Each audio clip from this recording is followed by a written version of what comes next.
break us now. It's hard to break us. As a matter of fact, you ain't going to do it. Open look, Boaz, he answered. What a play called by Tom Izzo in that timeout. I was 7 years old watching a football game by myself, and I saw those winged helmets come out of the tunnel, and I was hooked at that point. Kane in Chicago. Oh, my God. Kane with the overtime winner. Jahmyr Gibbs to the end zone. Touchdown, Detroit Lions. You can't cover that man one-on-one. You just can't do it. He drives, lobs to JD for a jam. You play real good, you start. You don't play as good, you work your way back in. It's the American way, except America has gotten soft. But that is the American way. That's the way it works. This is the 6'6". Kane Cunningham. Jameson Williams, he's got it. Touchdown, Lions. I'm not sure which guy you look at and say, boy, we can't win without him. But if there was one player that might come to the top of your mind, Dylan Dingler would be one of them, right? It'd probably be Dingler and McGonigal. Maybe not necessarily no that question okay. about that. All right. Me. So tell me you weren't holding your breath just a little bit longer in between exhales with Dylan Dingler getting hurt in the second inning, taking a foul ball off his right hand. Yeah, I sure was. I mean, all the stuff about the x-rays were negative or great, but I'm ready to get through the more tests or whatever they got to do to just know what's up. Amen to that. Yeah, absolutely. Welcome everybody on is it Wednesday? What is It's it? Thursday. It's Thursday. Yeah, it's a Tullymore Thursday. This week has flown by. It's a Tullymore Thursday. I should know that because in the stream, Andy's got it right there on the screen. We're brought to you by Midshlands Wealth. I'm Matt Shepard. Andy McDonald is alongside. We're glad you're along for this Thursday morning ride on the Michigan Sports Network throughout the great state of Michigan. We also stream live on X, on Facebook, and on YouTube as well. We welcome your comments there. We welcome any phone calls on the Meyer hotline, 866-838-4843.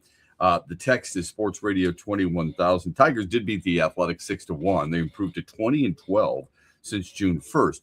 Dingler goes out. Rogers comes in, and all he does is hit a 2-run homer. So that's the good news. Spencer Torkelson drilled a 3-run blast in the 5th to help Troy Melton, who had a career-high 9 strikeouts, earn his 5th win of the year.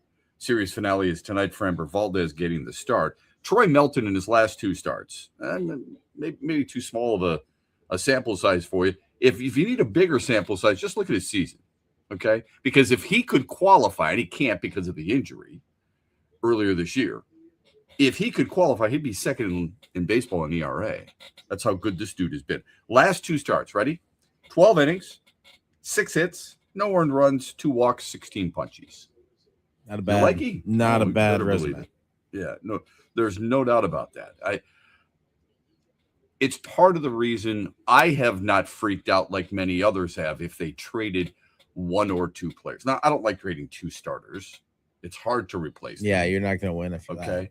But I do like their 3 young arms. I don't want Cater Montero out of the bullpen. I want him as a starter. Yeah, no, he deserves that. I think he wants to be a starter. And I would just push back from this. The team deserves that. I don't care. No offense to players. I don't care what a player deserves.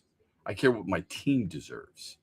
The team deserves to have him and that electric right arm as a starter.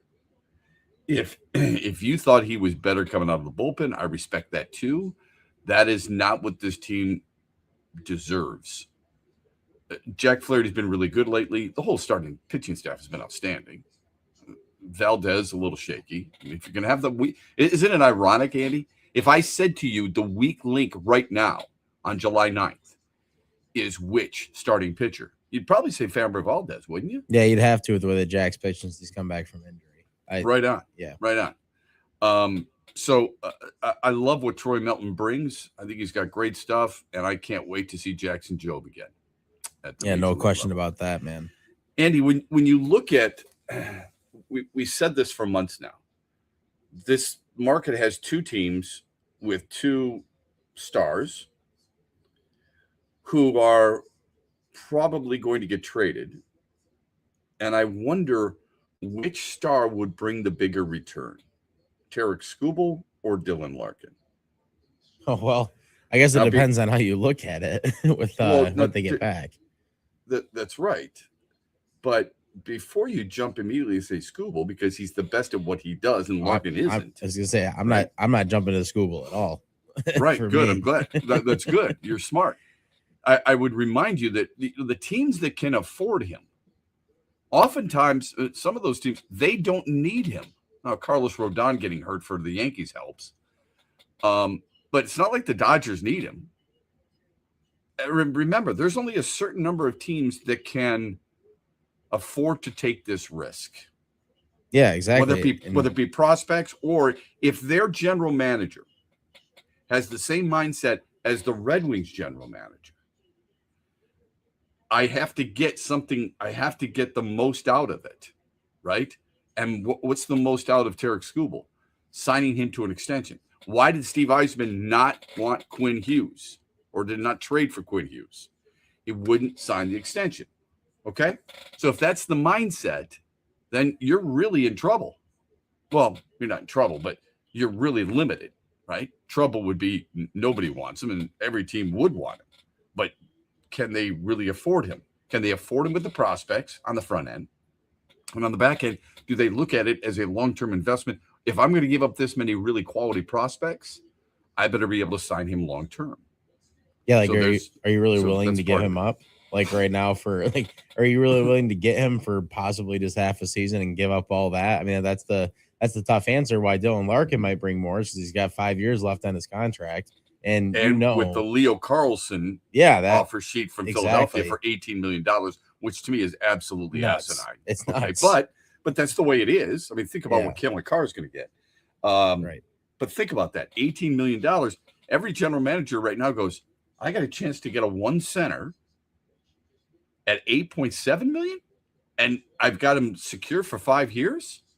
It's an unbelievable bargain, right? Yeah, the problem but is Larkin won't extend, the teams that he would go to. And before you start to give me the he's not a one center, I had this debate yesterday.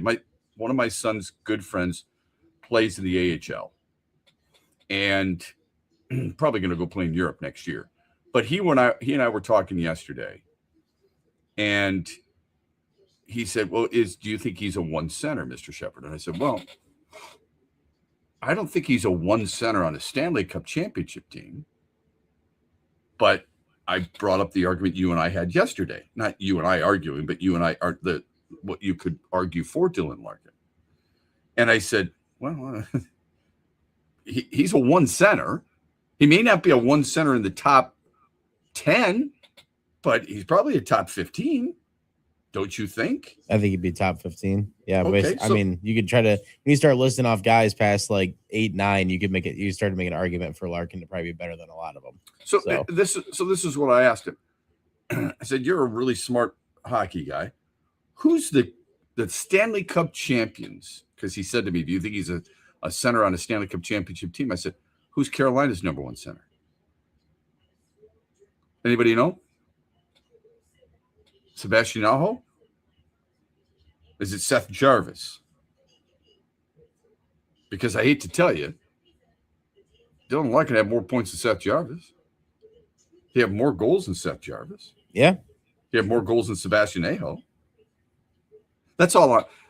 That's the reason I bring it up. It's not that, I think he's the best. I don't think he's Connor McDavid. Hell no. He's not. But okay, that's not who I'm comparing him to. All I'm saying, people say, is he really a one center? The answer is yes.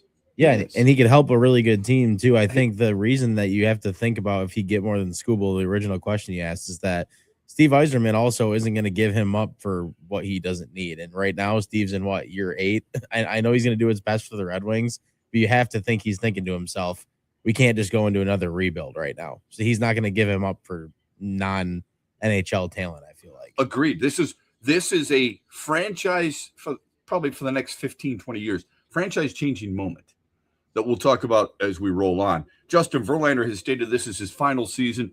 We will talk of that as well with the Tigers' victory last night. It's coming up here on X's and Bros on a Tullymore Thursday, brought to you by Mitchell Lyons Well. Huge here for my good friend Josh Garvey and the team at Dorn Mayhew, West Michigan, one of the world's top accounting, CPA, and business firms. Her worldwide headquarters are in Troy, Michigan on the east side of the state, and Josh and his team connect with all the sports fans and businesses across Michigan.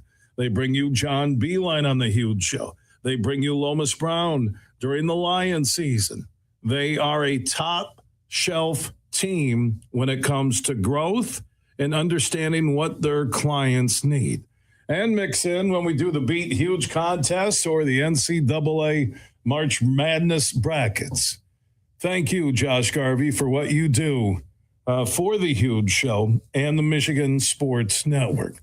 Simple and easy. Just find Dorn Mayhew on all the social networks or just Google Dorn Mayhew and find out how they can help your business. And again, a special thanks to Josh Garvey and the Dorn Mayhew team in West Michigan. You know, we're fortunate here in Michigan. We have some of the greatest golf courses in the country. Tullymore and St. Ives is part of the reason we can brag the way we do about our golf. Once you visit Tullymore, you'll keep coming back. The view is breathtaking. The golf is fantastic. The accommodations are regal, and the people are special. It really does feel like a home away from home at Tullymore. Make your play and stay reservations today by going to tullymoregolf.com or by calling 1-800-972-4837. That's 1-800-972-4837. Where are you watching the Tigers this year? Superfly Hayes here for Detroit Sportsnet. Sign up like the Huge Show did with the Detroit Sportsnet Tigers Wings package. Subscription info at tigers.com and MLB.com. Where are you watching the Tigers this year? Superfly Hayes here for Detroit Sportsnet. Sign up like the Huge Show did with the Detroit Sportsnet Tigers Wings package. Subscription info at tigers.com and MLB.com. Coming up later today at 3 on the Huge Show on the Michigan Sports Network, I'll deliver huge opinions on everything you're talking about.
Ironically, I'm starting to feel the best I have all year right now. I don't want to get ahead of anybody announcement-wise, but I'm supposed to go bullpen tomorrow and kind of start the process of getting going again. So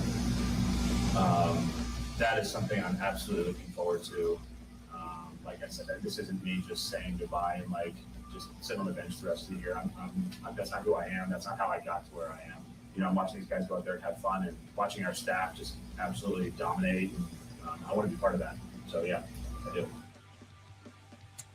It's Justin Verlander at his press conference announcing that he is retiring at season's end. It's tough to say goodbye, isn't it? Really no question about it. Someone who has become a staple in your baseball viewing pleasure for years.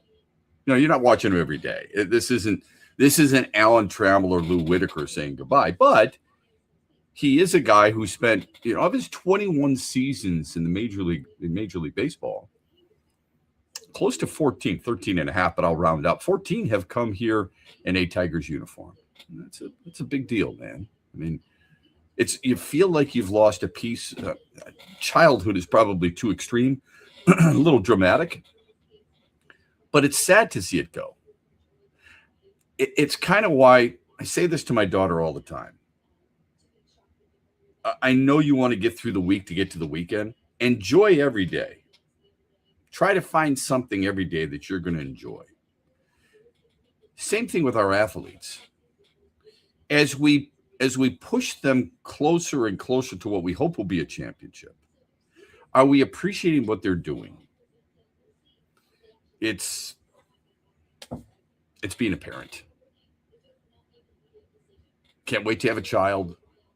That child is born. Oh, I can't wait till he starts walking. I can't wait till he starts running.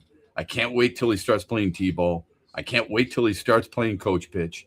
Man, when we start hitting that travel circuit, next thing you know, he's in high school, and then boom, you're off to college. His baseball season's over, and you're like, holy crap, what did I just miss? We wish it away. We wish it away too fast. Enjoy every moment. I'm not asking you to enjoy your work. I'm just saying when you're watching, although I enjoy my work, Andy and I like talking to one another every morning. At least I do. I'm not sure Andy does. But anyway, so when we're looking at players and we're looking at athletes, are we truly taking it all in? And I think that's what people mean by windows, by player windows. Look, did Justin Verlander, think about this for a minute.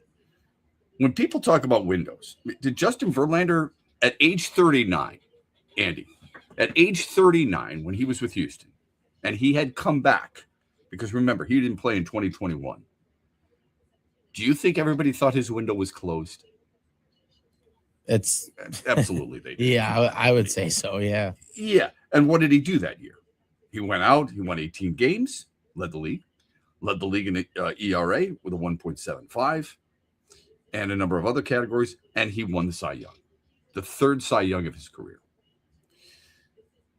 Were people in Houston appreciating Justin Verlander? I hope so. I mean, people with the Mets didn't get an opportunity because he only pitched 16 games. I hope we appreciated him. I hope we're not thinking just 2006 game one against the Cardinals in the World Series and he couldn't field an infield bunt. I hope we've appreciated his career as it's moved on. I think a lot of Tigers fans have appreciated his career as it's moved on before this year, when it's been filled with hip injury and others, hamstring strain is the other. This is what he had to say about this particular moment in his career. Go ahead, Andy. So that was something I was really excited about coming into this season. It's like, okay, let me just put another healthy season under my belt and kind of build off the momentum from last year. And that obviously got railroaded at the beginning of the season. And something that turned into, a 2 or 3 week thing turned into a couple month long thing. And then right when I was about to get back, something else happens. And I feel like I'm plugging holes in a boat. And all the meanwhile, just kind of looking at time, the game, how the game's played now, things that I have left to accomplish. And I think the writing kind of was on the wall. As 300 wins, 4,000 strikeouts, those are a few years away. to maybe really good ones. And even that's like the way the game's played now, I think wins are just getting so much harder and harder to come by. Then I have to really sit down and kind of analyze, like I do everything really, analyze what's worth it and what's not. The game tells you when you're done. 100%. Remember, he had 29 starts last year. That's no fluke. That's impressive. Yeah, for sure. You know, when you're age or not, when you're 42, you got 29 starts. That's the most starts he had since 2019 when he was 36. So Justin Verlander, and I think it's our Mitch Lanswell poll question of the day. Is Justin Verlander the greatest pitcher in Tigers history? Who are the others who are part of that discussion? That's first and foremost. Yeah, it's not. I hate it. Like, asking myself that question is tough because like 2006 is when I started to watch Tigers baseball. You know what I mean? So for me, I'm always going to have the bias that he was my favorite of all time and favorite to watch. I can't lie about that part of it, but yeah. So it's but the accolades do make an argument. I mean, more than an argument that he is the best pitcher to ever wear the uniform. It's just not getting the World Series done, I think, is the toughest part. That's for sure. Yeah, I agree with that. A lot depends on how long you pitch for a franchise, and as he mentioned there, wins are harder to come by. Where do you think he ranks all time in victories in Tigers lore? Gotta be like top 3. Yeah, he's 7th. 7th. Wow. Okay. Yeah, he's 7th. Hooks Doss had 23. George Mullen had 209. Mickey Lolich 207. Hal Newhouser 200. Jack Morris 198. Tommy Bridges 194. For what that's worth. Okay. Where do you think he ranks all time in Tigers history in ERA? 5th? 21st. Wow. Okay. Yeah. Where do you think he ranks in innings pitched? He's 8th all time. Okay, that surprises me too. I was gonna think that might be the lower one, just based off how long people used to pitch. But yeah, I mean, obviously he threw a lot of innings. That's for sure. Right. One of the more important stats, I think, is WHIP instead of ERA. Walks, hits, innings per innings pitch. Where do you think he ranks there? He's 4th. I was gonna say that's gotta be high. Okay. I would think. Yeah. So that's really good. And he is 4th all time in batting average against. It sure as hell isn't going to be complete games. Okay. I think he's the best right-hander the Tigers have ever had. And I used to push back on that. I always thought it was Jack Morris. Jack Morris started 408 games. Justin Verlander 381. All right. Jack Morris had a better number of seasons, or I should say probably a better career as a Tiger, only from the standpoint that he will help win a World Series. A lot of things have to go right for you to win a World Series. Seasons wise, I mean, it's hard to argue Justin Verlander. I guess you could say Hal Newhouser. But I think Justin Verlander's, I think he's their best pitcher they've ever had. And instead of looking at rankings of where they are for a specific franchise, is Justin Verlander the best pitcher of his generation beyond the Tigers? Okay. So I've already stated, like I said, Hal Newhouser, Jack Morris, Mickey Lolich, Denny McLean had the best single season. That doesn't mean he's better overall than Justin Verlander. So my opinion is pretty clear. When you look at the best of their era, Jack Morris was battled by Dave Stieb in Toronto. Steve didn't win the World Series. Jack Morris did in the 80s. What do you view as, or who do you view as the closest competition to a guy like Justin Verlander in his era? Max Scherzer's one of those. Zach Greinke probably another one. We'll talk more of this on the other side. It's a good poll question, I think. Is he the best Tigers pitcher of all time? We'll get to more of that on the other side here on X's and Bros. Glad you're with us on a Tullymore Thursday, brought to you by Mitch Lyons Wealth. Get a jump on back-to-school shopping with hot deals on Meyer brand must-haves. Stock up on school supplies for $1 or less, including Meyer 70-sheet notebooks, glue sticks, 2 pocket folders, and 10-count washable markers. Plus, save on breakfast favorites like select varieties of Meyer toaster pastries, pancake mix, syrup, and instant oatmeal, all just $1.79 each. Good life quality and real low prices. Only at Meyer. Exclusions apply. See the Meyer app for details. Huge here for all the ABC warehouse locations in Michigan.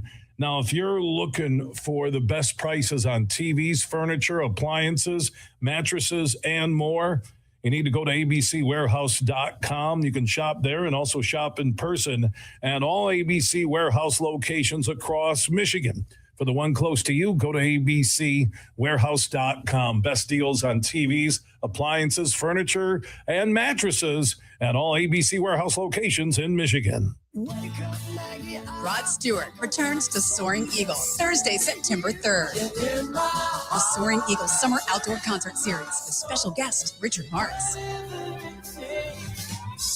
Tickets start at $71 and are on sale now at the box office and etix.com.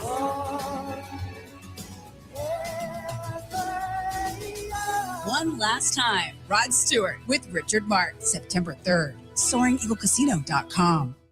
Make sure you listen weekly to our Moving Ferris Forward interviews with Ferris President Bill Pink and other leaders who are moving Ferris forward. Find out more about Big Rapids and Ferris and what they have to offer at ferris.edu.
It really is a big part of it. I feel like I pulled the rug out twice, and it really gutted me. I hated doing that. It's something that I've envisioned from the moment I signed back here, is being back on that mound in a Tiger uniform, and I want it. I want it just as bad as anybody else. So it's definitely part of the motivation to continue to put the work in that's necessary. Even though I know it's at the end of the season, I think maybe there's a world that's more motivating. To know that it's all or nothing. That's Justin Verlander at his press conference yesterday. Again, I'm glad that he's retiring, because I don't want to see. I mean, you can make the argument he's the best right-hander of his generation. Is he the best pitcher? I'm sure people in LA would argue Clayton Kershaw, and for good reason. No doubt. He's friends with Matt Stafford. You didn't know that. I didn't know that. That's amazing. They should do a story on that. It's kind of like Tom Izzo and Steve Mariucci. I don't know if you knew that, right. that they were friends. Justin Verlander, when he made his debut in 2005. Okay. Only pitched a couple of games, but that's the first time we saw him. It was like a spring training number. All right. But his first full season was the following year in 2006. Won 17 games, started 30 of them. So is he the best pitcher of his generation since the 2000s? Okay. Like we were talking about Jack Morris a little bit ago. Jack Morris had in the 80s, Nolan Ryan, Roger Clemens in the mid 1980s. I think it was 85, 86. Oral Hershiser, Steve Carlton. Steve Carlton was more in the 70s. He's the best lefty in the 70s, as far as I'm concerned.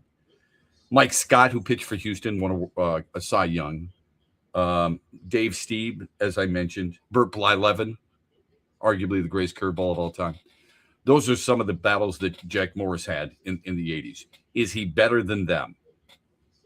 You could make the argument that he is. But you could also make the argument a lot of those guys were better than he was. All right. In the 90s, even though Jack Morris pitched in the 90s, he wasn't Greg Maddux. He wasn't Randy Johnson, Pedro Martinez. Clemens carried over in the 90s. John Smoltz, obviously. David Cohn came on the scene. Mike Mussina came onto the scene. Kurt Schilling was part of that. Andy Pettit was part of that. Who else are you thinking? David Wells. You remember Pat Henkin, Fraser native. Pat Henkin pitching for Toronto, right? I mean, those are the guys on the 1990s. But if you look at the 2000s, the 2000s in Major League Baseball, during the Justin Verlander era, who are the guys who had great seasons you would consider among the best pitchers of that era? I don't think they're better than him. Kershaw probably is, Adam Wainwright, Cliff Lee, Roy Oswalt, CC Sabathia, Cole Hamels, who else? Tim Lincecum, Madison Baumgartner, pairing guys there in San Francisco. Well, Felix Hernandez, King Felix in Seattle. Yeah, these are all great names. I mean, yeah. Do you remember Corey Kluber? Yep. Sure, a couple of Cy Youngs. Yeah. Roy Halladay. And, of course, Max Scherzer. I think you could argue that Justin Verlander and his career 82.3 WAR, which is what it is better than most of them. How's that? I'm not trying to be too Tiger-centric here, and I'm not even mentioning guys like, Garrett Cole and Chris Carpenter and Jake Peavy and Tim Hudson and Dallas Keuchel and guys like that. I'm not going to do that. Mark Burley, you could bring in certain guys like that. It's in our wheelhouse where we recognize that. Andy, I mean, that's your wheelhouse, right? I mean, you started following him in 2006. You were intrigued in 2005 as a young guy. Tell me, did I mention Chris Sale? Tell me the guys I'm missing. Who am I missing? No, I mean, when it comes to all this, it's not anybody that's necessarily better than him. I mean, I don't think this is just like a Tigers thing. Zach Greinke? Yeah, Zach Greinke's definitely. He's we did. It's but But you'd take Justin Verlander over Zach Greinke. Oh, 100%. Oh, Johan Santana, Minnesota. Sure. Right. But I'd probably still take Verlander. I don't know.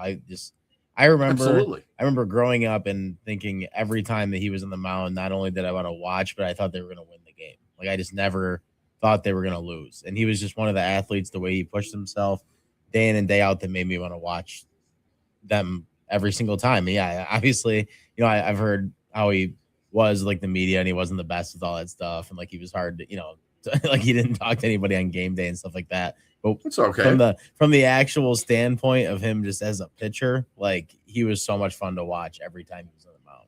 And by the way, there's not a lot of pitchers who talk on game day. Yeah, right. Okay. So let's be real here. It's similar to what a goalie does. I've never had a problem with Justin Verlander not talking on game day, and I covered him for years. That's okay. I have no issue with that whatsoever. I think it was more about how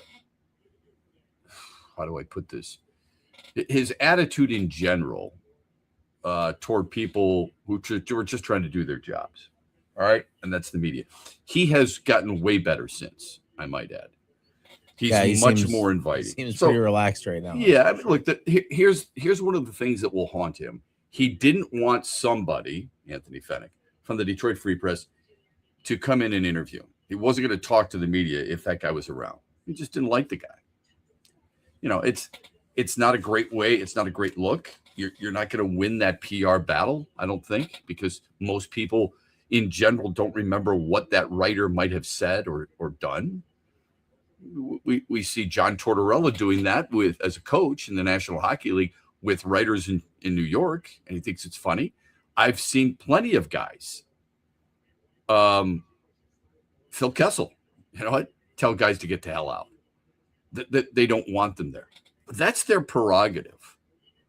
I don't think they're being overly sensitive. There are certain things that writers or announcers or broadcasters will say about athletes. They need to show their face in case those athletes have something to say about it. Somebody used to ask me, why do you go in the locker room or the clubhouse every day, even though you're announcing games? Why would you do that?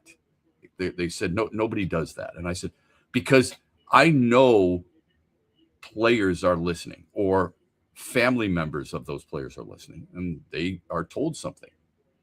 The guys have the games on in the bullpen all the time. All right. So they're watching and they're listening. So when you're saying something, you should be held accountable. And if they have a problem with it, I think that's a really important part of the business. Some players, go ahead, come up to me, tell me what was wrong. Justin Verlander would say that. That's okay. There's plenty of guys who have done that. Shane Green used to do that all the time. So I don't have issue with Justin Verlander. It doesn't take away from what he did. At the end of the day, like again, going back to the Tigers argument of just like, is this a Tigers fan thing? 3 Cy Youngs. He's 8th on the all-time strikeout list. Over 21 seasons. He was the Rookie of the Year, 2011 MVP. The 2 World Series champions. Obviously, the one is always looked at as, the Houston cheating stuff. I hate that part of it because, I don't think that was had anything to do with his side of it. But and then the 3 career no-hitters. All those things to your name, it's kind of hard to say that he wouldn't be one of the best, if not the best, no matter what. Well, he also won a Triple Crown, and I think that's important to know. Yes, exactly.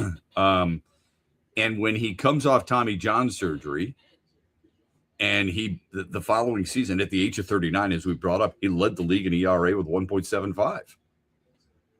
That's impressive at that age. He also ranks 24th all time in Baseball Reference in wins above replacement for pitchers.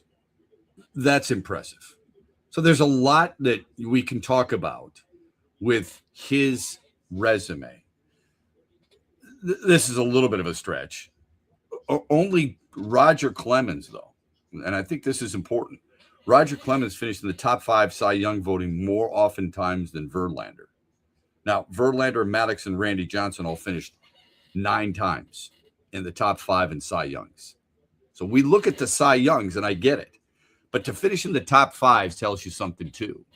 And only Roger Clemens, who has more Cy Youngs than anybody else, 7, finished in the top 10 more often than those 3 players. And then the only pitchers with more Cy Youngs are Clemens with 7, Randy Johnson with 5, Maddox with 4, and Steve Carlton with 4. All right. And if you think about it, in 2016, Verlander should have, it's unfair to say that to Rick Porcello. Rick Porcello won it despite having fewer first place votes. How's that? That gives you an idea. All right. It also shows you he's got 266 wins. That's a lot of wins, don't you think? It sounds like a lot. Yeah, sure. It does. I mean, it's a lot of wins. I mean, yeah, he wanted to get to, like he was saying, kind of in that soundbite we played in the last one. He wanted to get to 300. It just doesn't seem possible at this age in his career with how the game is played and with the possible lockout and everything else. Agreed. All very true, especially with the way the game is played. If you think about it, though, he's got 266. It seems like a lot. He's 37th all time in career wins. 37th. It's not even close. I mean, it just does. He's 66th all time in innings pitched. Therein lies the way the game is played, and he's thrown for 21 years. Think about that. I mean, that's a deep, deep way of, looking at just how much a guy has to do these days and how different things are. 21 years is a long time. Also puts it in perspective. Nolan Ryan pitched for 27 years, which is nuts, till he was 46. I mean, he started 27 games when he was 45 years old. That's crazy, right? And still struck out 160 batters, I might add. Anyway, I digress because I always kind of shift my way into a guy like Nolan Ryan or a Bob Gibson type of pitcher. And that's not fair to anybody these days. Bob Gibson pitched 17 years. So guys are pitching a long time back then. Their numbers have a chance to be better because of the way pitching is perceived these days. And speaking of that, it happened again, Andy. It happened again. What happened again? Pitcher had a perfect game and was pulled. I'm sure you read about this, right? Yep. Okay. Is it unbelievably frustrating to you? It is. Yeah. It is to me. Growing up, that was one of my favorite things to watch. Like if something like that happened, you were like, this is going to be, it's so cool when it happens. It just feels like it's not impossible anymore. It seems impossible. Because of how they pull people like that. It's nuts. Yeah. His name is Jared Jones. It's only his second year. He's only 24 years old. He pitches for the Pittsburgh Pirates, folks. And Jared Jones had a perfect game through 6 innings yesterday against the Atlanta Braves and was pulled. Here are the pitchers pulled with a perfect game of 6 innings or more. From 1901 through 2015, it never happened. 115 years of Major League Baseball, when a pitcher had a perfect game through 6 innings, they were never taken out of the game. From 2016 through this year, it's happened 3 times. This week alone, it's happened twice in 4 days. Jones retired every batter he faced during his entire outing. Didn't get the win. He's the only pitcher in MLB modern history to have that ever happen to him. And by the way, Pittsburgh lost the game. They lost 3-0 because Pittsburgh went to their bullpen for 3 relievers, including Dennis Santana. And Dennis Santana proceeded to give up a home run, 2 earned runs in 1 inning. And Pittsburgh got shut out. 5 pitchers for the Braves shut them out. When those pitchers are growing up, they're like the same as people like us that watch people get these no-hitters and perfect games and things like that. And they're striving for that when they're trying to get better throughout their career. And they get a chance like that and they just get taken out. It drives me nuts. Andy, it may never happen again in the kid's career. Yeah, exactly. It may never happen again in his career. What's the reasoning behind it? He had thrown 77 pitches That's it. That's that's nuts. It is insane. No, go ahead and say it. It's insane. Yeah, it doesn't make any sense. Can I give you the positive? On the same day, Dylan Cease took a no-hitter, not a perfect game because he'd walked 3 batters, I believe, maybe 2, but bear with me. He took a no-hitter into the 9th, and it was broken up on his 118th pitch. It's good to hear, though. Like that. All right. That's 118. It's a lot of pitches, so you're at least giving him the chance at that point. And when you said 3 no-hitters by Justin Verlander, this is how hard pitching a no-hitter is. Dylan Cease has taken 3 no-hit bids of 8 innings or more and hasn't been able to get it done. That's the most of any pitcher in Major League Baseball over the last 5 years. 3 no-hitters into the 9th. Couldn't get it done. Crazy. That's one of my favorite Justin Verlander memories I have is he should have had 4. He almost had 4 because I was there. He pitched against the Angels, and I was there as a fan. I was way younger with just one friend. We drove down there to watch that game. And I remember in the 8th inning, I forget who the Angels had. I think it was Trout, Pujols, and I can't remember who else it was. But he struck out the side. And that place was just going nuts. And the feeling of that was like, oh my gosh, we're actually about to witness history. And I'm sure you've seen it. He gave the hit that hit the baseline, and it the chalk flew up and everything. But they broke it up in the 9th inning. But it was so cool to almost be a part of that. That's why it bugs me so much when they take people out of these games early, because I'm like, I obviously I'm not the guy pitching, but I was in a stadium where it almost happened, and the feeling was unreal. So and a manager can't do that, though. He can't manage for you. He can't manage for the fans. That's not even the point. The point is, and I like Don Kelly, but 77 pitches. This kid at the age of 24, he may never get the opportunity to do this ever again. And who knows if he would have been able to do it? Doesn't he deserve the opportunity to try? Exactly. How do you shake his hand after 6 innings and 77 pitches, and him no doubt saying, "This is the best I've ever felt.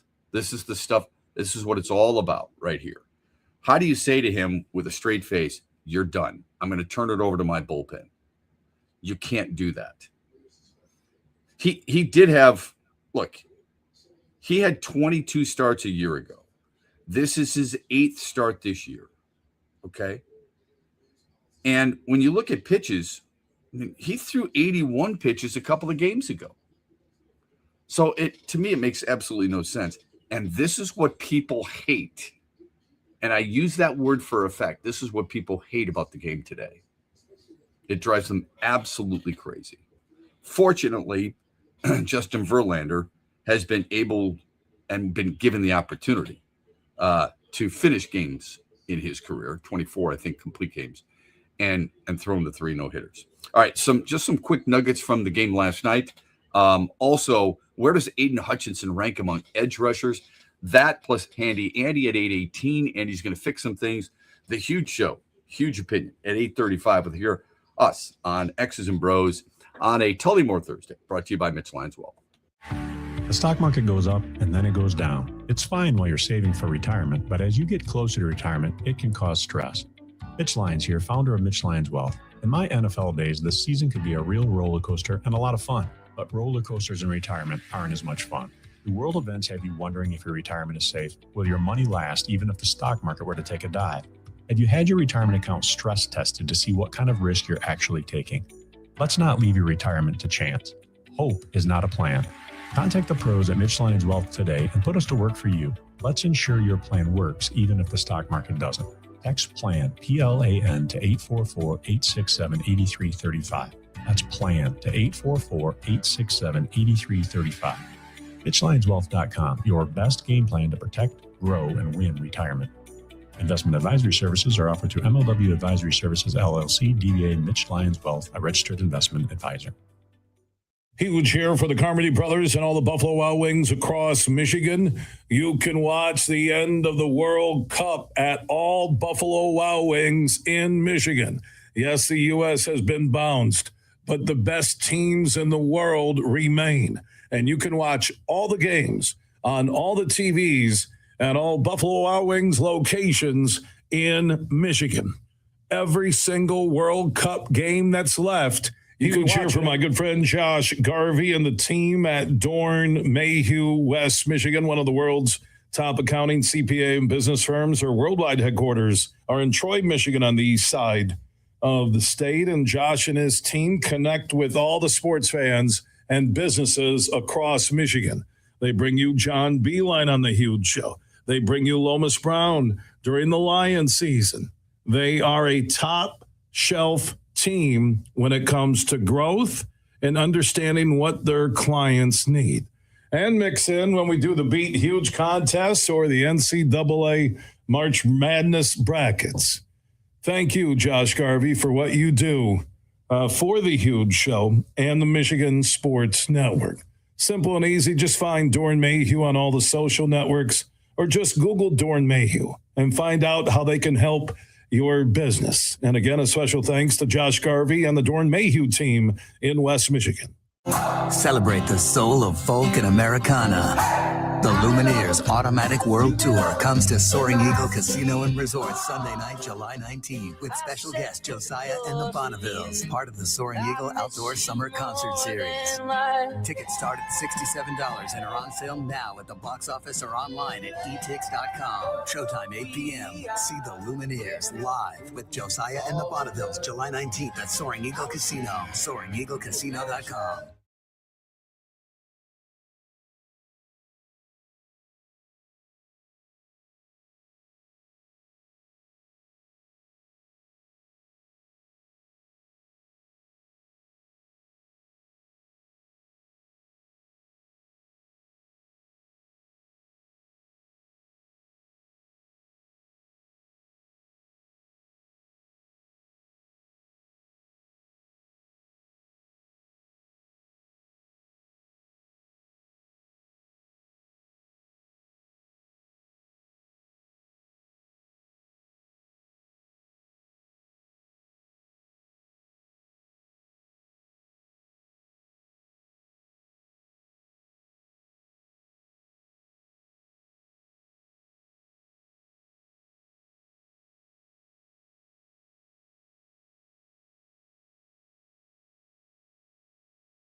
Second hour of our program. First hour flew by. Welcome. Glad you're with us on a Tullymore Thursday. We're brought to you by Meyer here on X's and Bros.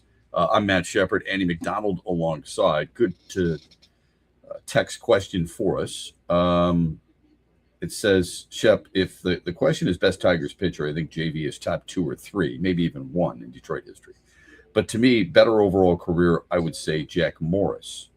The Minnesota playoff game is the tiebreaker, if a tiebreaker is needed for an argument. Plus, to me, complete games mean a lot. When sometimes Jack and Mickey Lolich, a lot pitched on 4 days rest, not 5. Didn't Jack pitch a complete game in his first start? Not game, but first start. Yes, he did. He did that against the Texas Rangers in his first start. Because his first game as a Tiger was as a reliever, believe it or not. A long reliever. He was a Cater Martero, like 4 innings pitched. His first start took place after that in 1977 when he pitched against the Texas Rangers. Threw 9 innings, gave up a couple of runs and 4 hits and struck out 11. And an ace was born.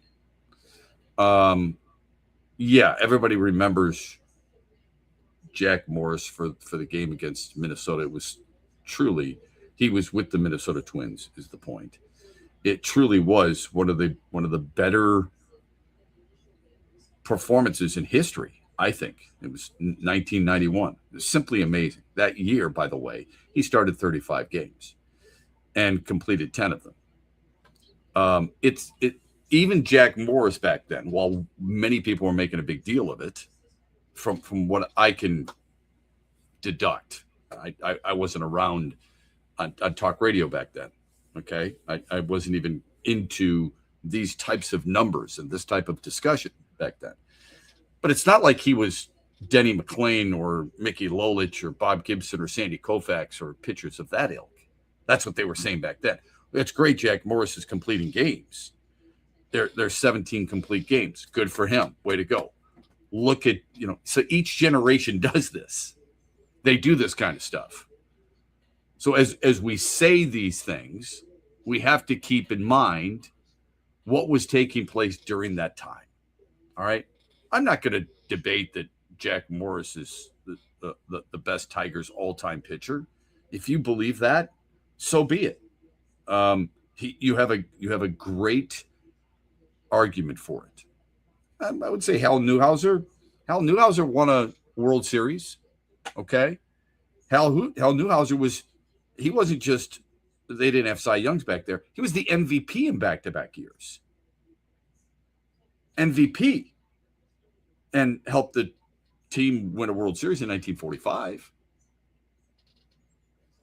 I think one of the beauties of the internet, one of the beauties of sport in general, is your ability to look back. It's hard to compare eras, but the beauty of looking back. So everybody feels like, and I understand why, because he is, but Miguel Cabrera is the greatest first baseman the Tigers have ever had. Hank Greenberg was pretty effing good. Justin Verlander, best all time. Jack Morris, Hal Newhouser, Mickey Lolich, Denny McClain for a period of time. Denny McClain, not for his career. In the conversation, they were all pretty damn good. All right. You can only go back so far. Sorry, I don't remember George Mullen. I probably should know a little bit more about him. Shep, any chance JV moves to TV or color analyst? I think he'd be great at it. Great. Where, I don't know. It happening for sure. Yeah, because I think does he live in LA or I think he lives in California. Yeah, he said when we talked about his family in the press conference yesterday, he talked about they like came up here for a while and he was hanging out with them more and he enjoyed that more. So they're clearly not here with them like all the time. So that's what a team would require. Yeah. Are you going to be here for an extended period of time? The way the Tigers broadcast these days, I mean, they rotate analysts and that's fine. A couple of them live here. One doesn't. I think Alex Avila is the best analyst they could get. I think he's outstanding. But, he lives in Florida. So threw out the first pitch of the Whitecaps last night. So he did that. He did and joined the broadcast too. So that was really cool. So Tigers win 6-1 yesterday. Kevin McGonigal. It doesn't seem like every time you bring up the Tigers, you got to talk about Kevin McGonigal. Am I wrong there? No, but he makes his way in there. So it's worthy of it. If you weren't a Tigers fan, you'd probably get tired of it.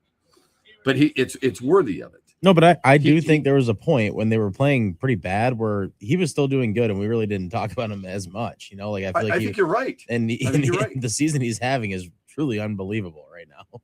Agreed, 100%. It's probably more from a WAR standpoint than it is from a batting average standpoint. He's hitting 287, which is incredible for a 21-year-old at the major league level.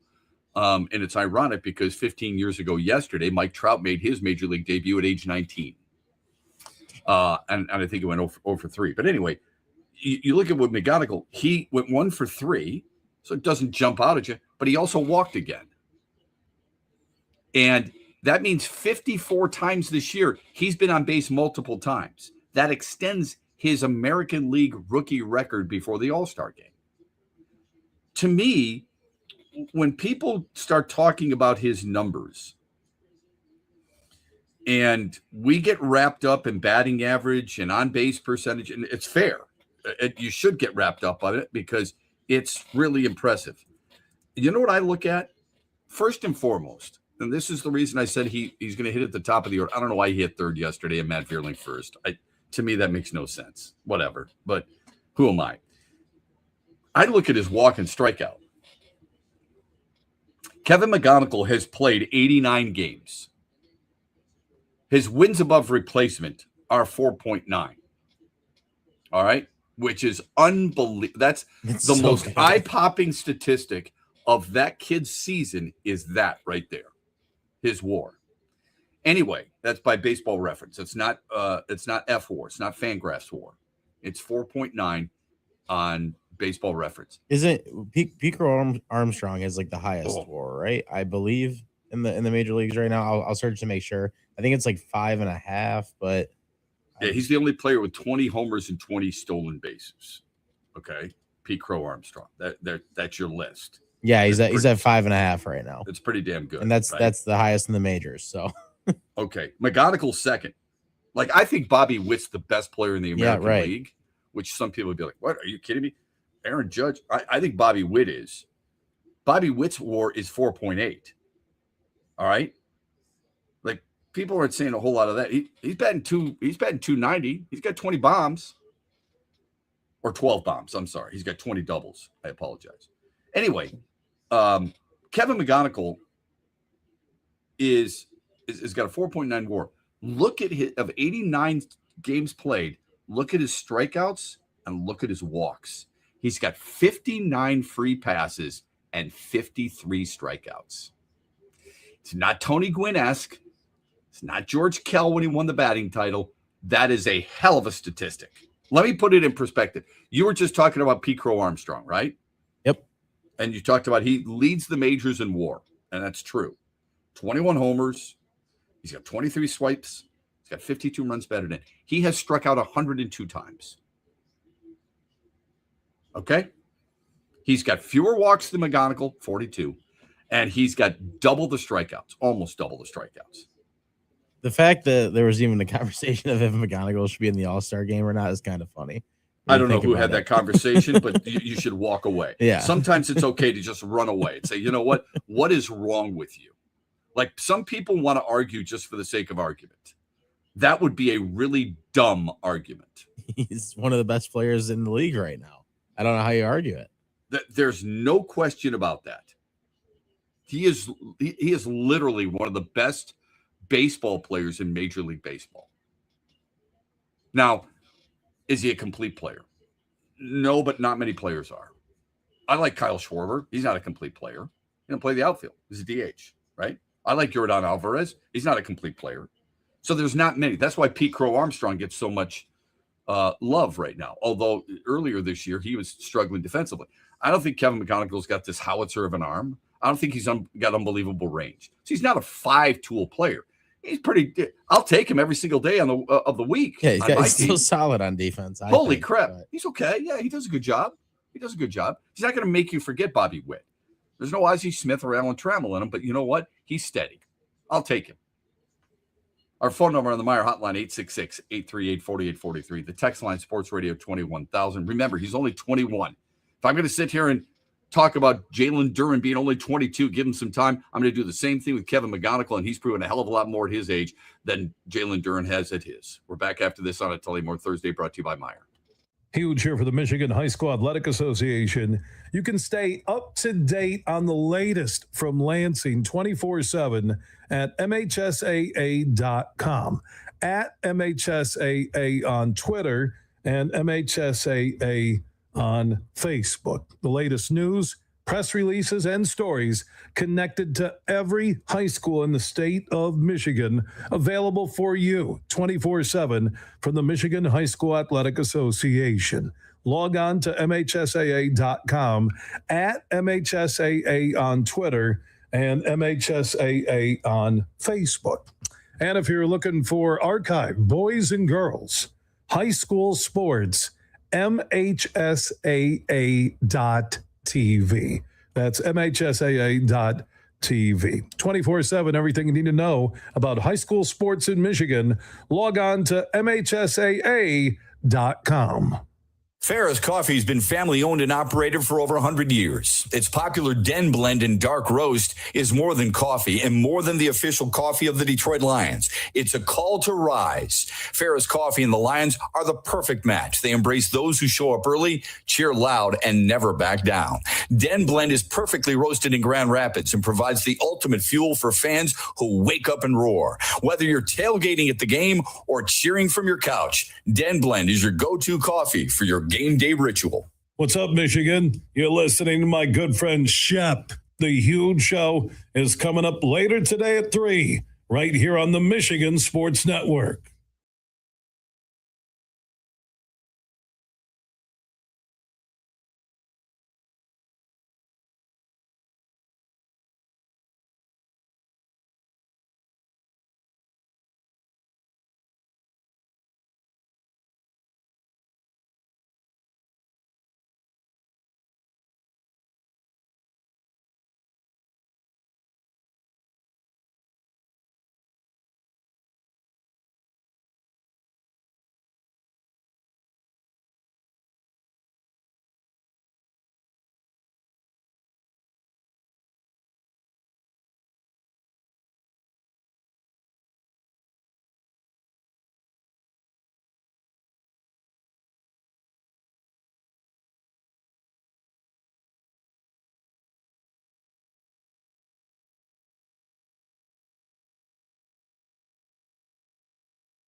Yeah, I think he's very process oriented, so he doesn't get too caught up in all that stuff, and he knows how to pitch. I think it's one of my favorite characteristics of Troy is he doesn't overcomplicate things. And, I don't think he actually really cares whether it's a 92 mile an hour cutter or a 95 mile an hour cutter. He's just trying to pitch and get the guy out. And, when his body's moving great, it comes out hot. When it's a little off, it's a little less. But I like the little emotion. He showed a little emotion tonight when he got some big outs. And I think that confidence is growing. The maturity obviously happens fast for these guys. And with his stuff, he continues to pound the strike zone. He's going to make a lot of hitters in this league. A.J. Hinch on his starter last night, Troy Melton. Oh, my gosh, he was a fourth-round draft pick. Can't lose those fourth-rounders. He's 5-1 this year. Not bad, right? Not bad at all. Yeah, and he pitched last year, so, I mean, there's some film out there on him. Like, he had 4 starts last year. People knew who he was, at least. I hope so. I mean, if you follow the Tigers, you knew who he was coming up through the minors, too. I think he's got great stuff. I love him. I know people love the strikeouts. I love the ancillary numbers that are associated with him. His whip is 0.81. His whip last year was 1.0 in a small sample size. This perhaps is a small sample size too. I wonder how many innings they'll get out of it. He's pitched I think he's thrown 49 innings this year. I think they're trying to be careful with him because of the arm situation, and I don't blame them. I really don't. I would like to see him pitching at the end of the year in September in meaningful games. Hopefully they're meaningful games, more so than I care about right now. So if you want to take him out after 91 pitches, I'm okay with that. Depends on who you bring in, and they brought in Montero last night, so I'm okay with that. Good stuff from A.J. Hinch on a guy who has, I think, gives everybody who's a Tigers fan hope for the future. Absolutely. With the looming reality of the whole Skubal situation. That's like, yeah, he's a big reason. Don't you think he's a big reason? Since June 1st, Detroit is number 1 in the American League in record at 20-12. They're number 1 in run differential. They are number 1 in homers because they had 2 more last night, including Torkelson's 15th of the year. So he's on pace for, I think, close to 30, which is pretty damn good. They're number 1 in ERA, and they're number 2 in slug. Since June 1st, it's tough to argue that. Yeah. So when you say the pending Skubal situation, it does beg, and Skubal said this the other day, we're all using it as an example of this team needs to add.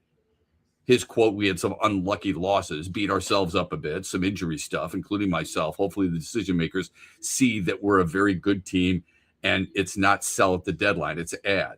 I think we're a really good team, and there's so many guys in this room that have proven that we can go on a run like we did in 2024. That's what Tarek Skubal said. I get it, but at the same time. Yeah, the unlucky losses, come on. I mean, here's the thing. Every team goes through unlucky losses. They do. They'll have a big lead, and suddenly they blow it. Happens quite a bit in Major League Baseball. The injuries, every team goes through that. Oakland's injured. The Yankees were injured. Are we taking anything away from the Tigers in that? You better not. You still got to beat Major League teams over there. Yankees still had Jazz Chisholm. Yankees still had Ben Rice. Oakland still has Shea Langoliers. They still have Nick Kurtz. Just because they're injured doesn't mean you take it away from the team that is doing the winning.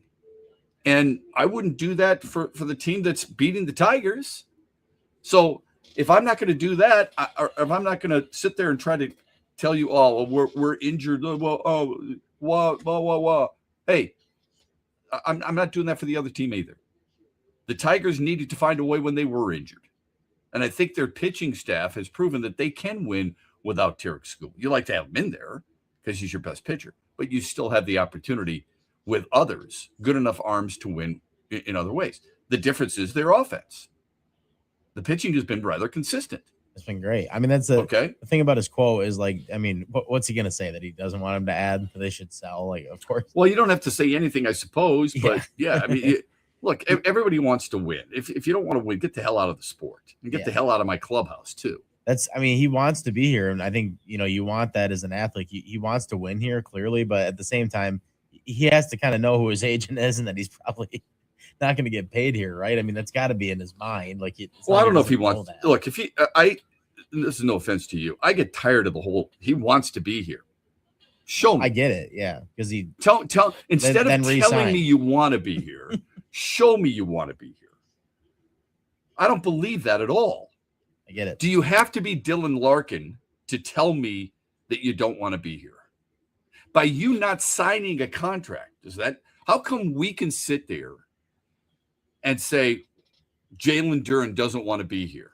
He's poking at Sacramento and poking at the Lakers to tell them, sign me as a sign and trade. It shows me he doesn't want to be here. Oh, okay. But Tarek Skubal not signing a contract doesn't tell you the same thing? Why? I agree with that. Yeah, that's all fair. That's just the reality of the situation. Like, if he really wanted to be here, then he could resign. That is an option. It is an option. I mean, I don't know what they're offering him. I don't know what the top money offer they're offering him is, but it's either way, he could resign. Let's see. Jalen going into his 5th year, Kevin going into his 5th month. Kevin McGonigal is the equivalent of the Lions drafting Amon-Ra St. Brown and what it means to the Lions and their quarterback, especially on third downs. That's a good example. Both were 4th-round draft picks. Both drafts now have 7 rounds. Here's the difference. You saw Amon-Ra St. Brown play at USC. What'd you see Kevin McGonigal do? Any idea? Let me ask you this. Where did Kevin McGonigal go to school? It's a good question. High school. They drafted him out of high school. He went to Monsignor Bonner Archbishop High School in Pennsylvania. So you didn't see him. Yeah, no, so I'm that's familiar. taking Very familiar with the tape of that. Yeah, that high school. I watched them actively. Not really. Not really. Exactly. Amazing. Shep, thank you, Al Avila, for another great draft pick, especially pitching. It gives Scott Harris the most hope. Tarek forgot to mention the huge slide in 2025 when saying add now because of the cause in 2024. That's a good point. They added in 2025 and the slide took place. I mean, they still made the playoffs, but it's a really good point. But if you look at it, if you had, this is what gives a lot of Tigers fans hope. Besides creeping up in the standings, 5.5 and 4.5 respectively. If you had Skubal, Mize, what would your starting rotation be in a playoff series? Skubal, Mize, and Valdez? Would you throw Melton? Yes, I feel like in a 7 game they would. They'd do some combination of not that this is all. Yeah, not that this is super important. How would you rank the Tigers starters right now? Oh man, that's tough. I mean, you still go Skubal 1, Mize 2. I would have to say Troy Melton is 3. I would probably still go Framber Valdez over Jack Flaherty at 4 and then 5. Okay, so would I. Tarek Skubal is arguably the best left-handed pitcher in baseball, right? I don't know how much ERA matters to you. Who's got a higher ERA? Him or Troy Melton? Skubal. Right. Who's got a better whip? Him or Troy Melton? I would guess Troy Melton's is better. He does. Yeah. I'm not saying he's better than Tarek Skubal. I'm saying you would throw Skubal. There's no question. It's not even a consideration. But Melton being in that 3-man rotation is interesting, considering how good he's thrown. All right. When we come back, Aiden Hutchinson, where does he rank among edge rushers? ESPN has ranked the top players at various positions. We're going to talk about edge rushers next here on X's and Bros on a Tullymore Thursday, brought to you by Meyer.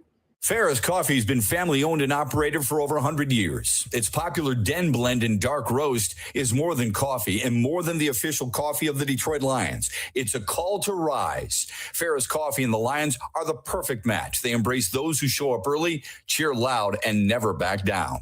Den Blend is perfectly roasted in Grand Rapids and provides the ultimate fuel for fans who wake up and roar. Whether you're tailgating at the game or cheering from your couch, Den Blend is your go-to coffee for your game day ritual.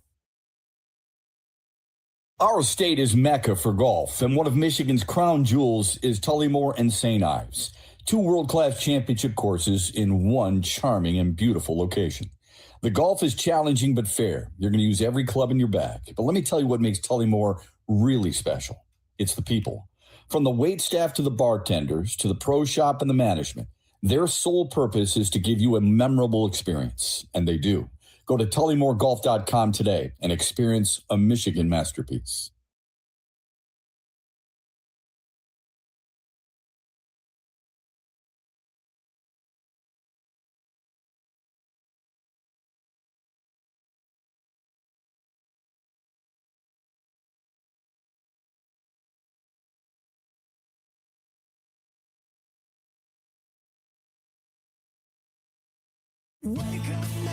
Rod Stewart returns to Soaring Eagle Thursday, September 3rd. The Soaring Eagle Summer Outdoor Concert Series with special guest Richard Marks. Tickets start at $71 and are on sale now at the box office and etix.com.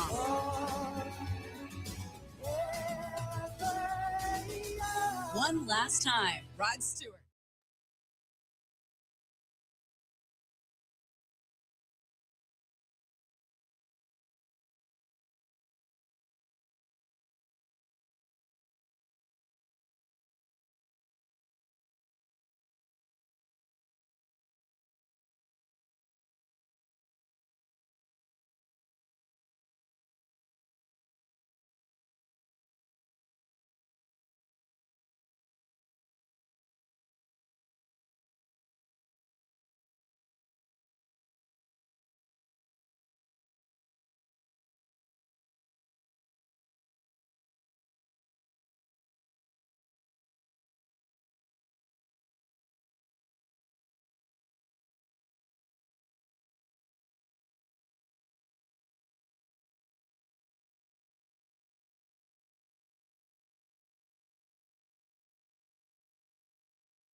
35 after the hour, 8:18. It's Handy Andy. Andy McDonald's going to answer some questions and fix a few things for us. And then at 8:35, we're going to hook up with Huge. It'll be a Huge Opinion Thursday here on a Tullymore Thursday, brought to you by Meyer. ESPN has been taking day by day various positions in the National Football League and ranking the best players at those positions. Earlier this week, we talked about Jahmyr Gibbs being the number 2 running back.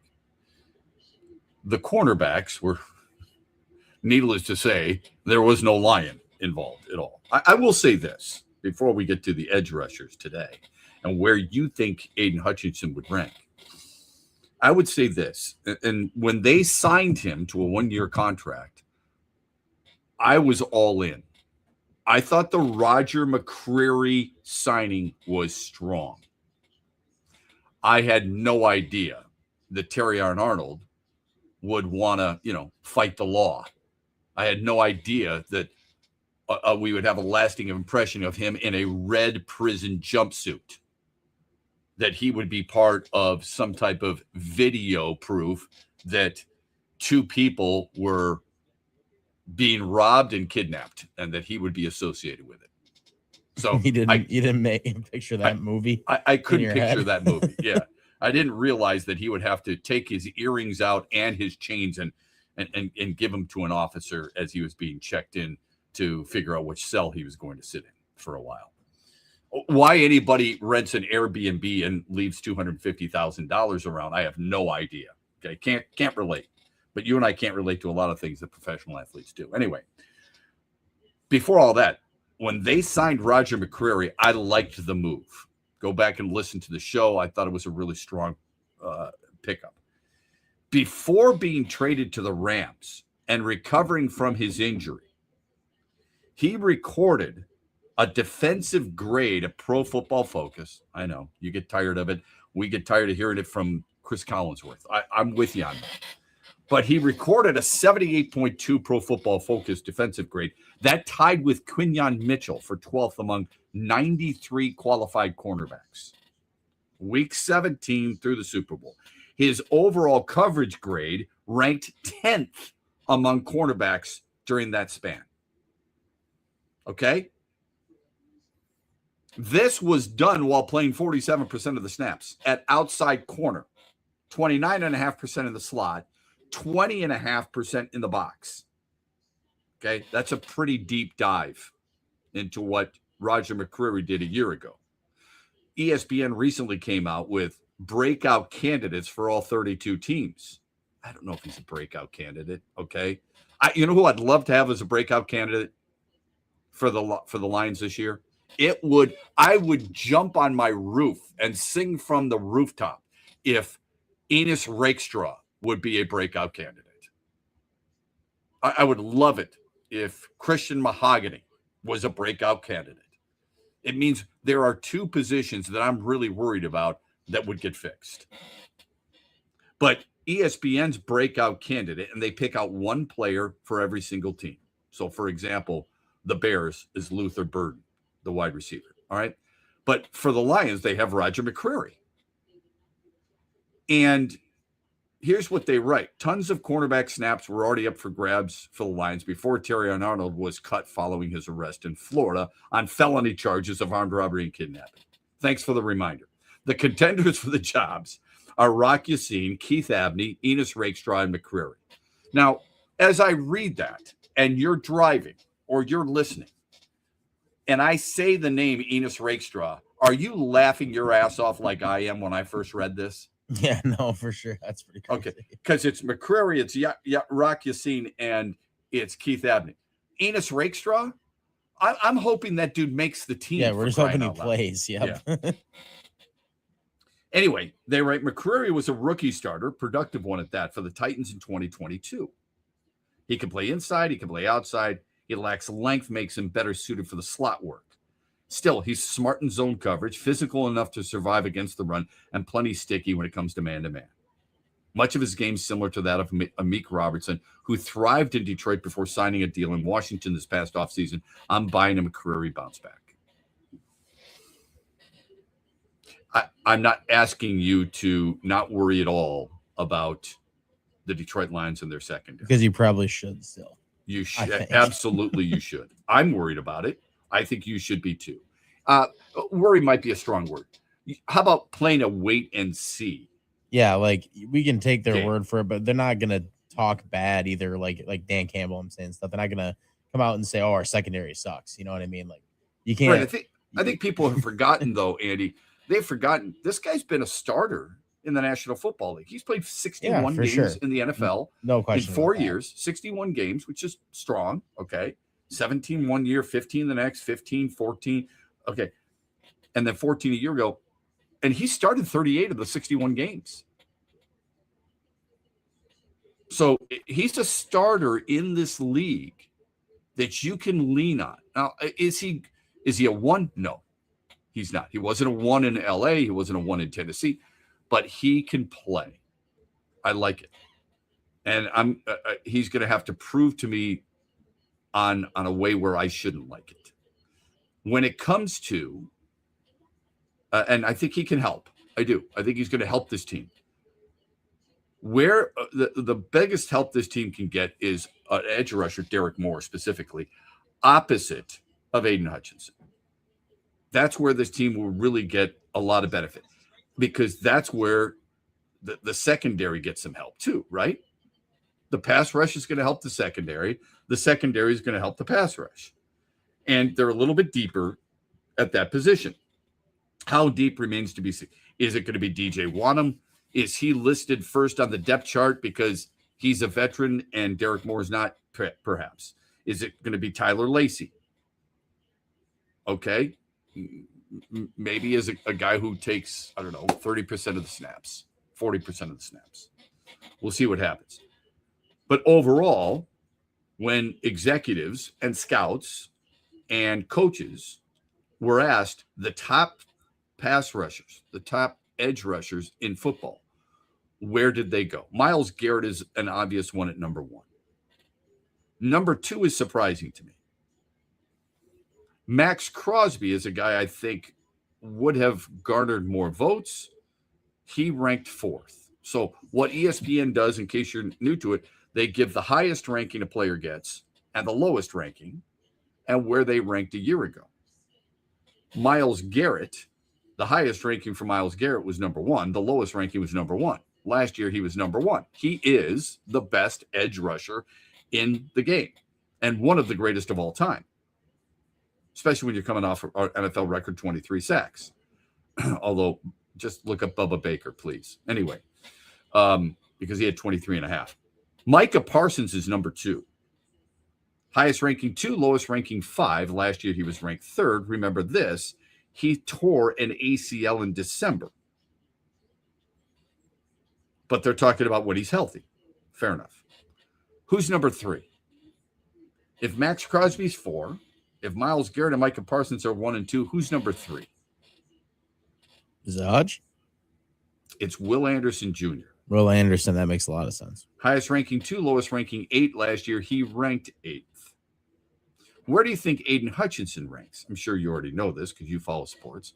He's number 5. Yeah, he can't be any further than that. Is that appropriate? It seems fair. Okay. Let me give you a couple of names, and then you can tell me who might have a legitimate complaint. Aiden Hutchinson, highest ranked 2, lowest ranking 8. Last year he was 7th, so he's moved up. All right.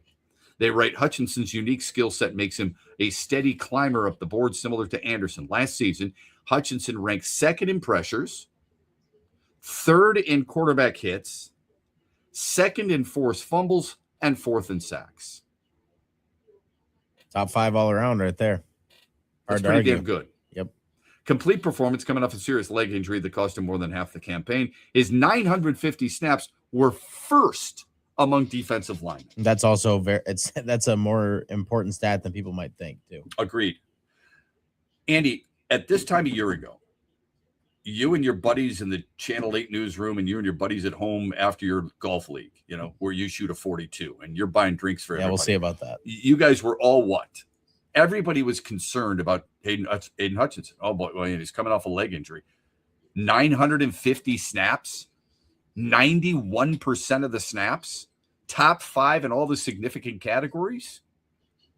Has he not proven himself? Because there's a lot of people who hated the fact that Brad Holmes gave him the contract. See, they compliment Holmes on extending Amon-Ra St. Brown. They didn't like Kirby Joseph because Kirby Joseph is now hurt. They worried about Jamison Williams, and now look at how good that contract looks.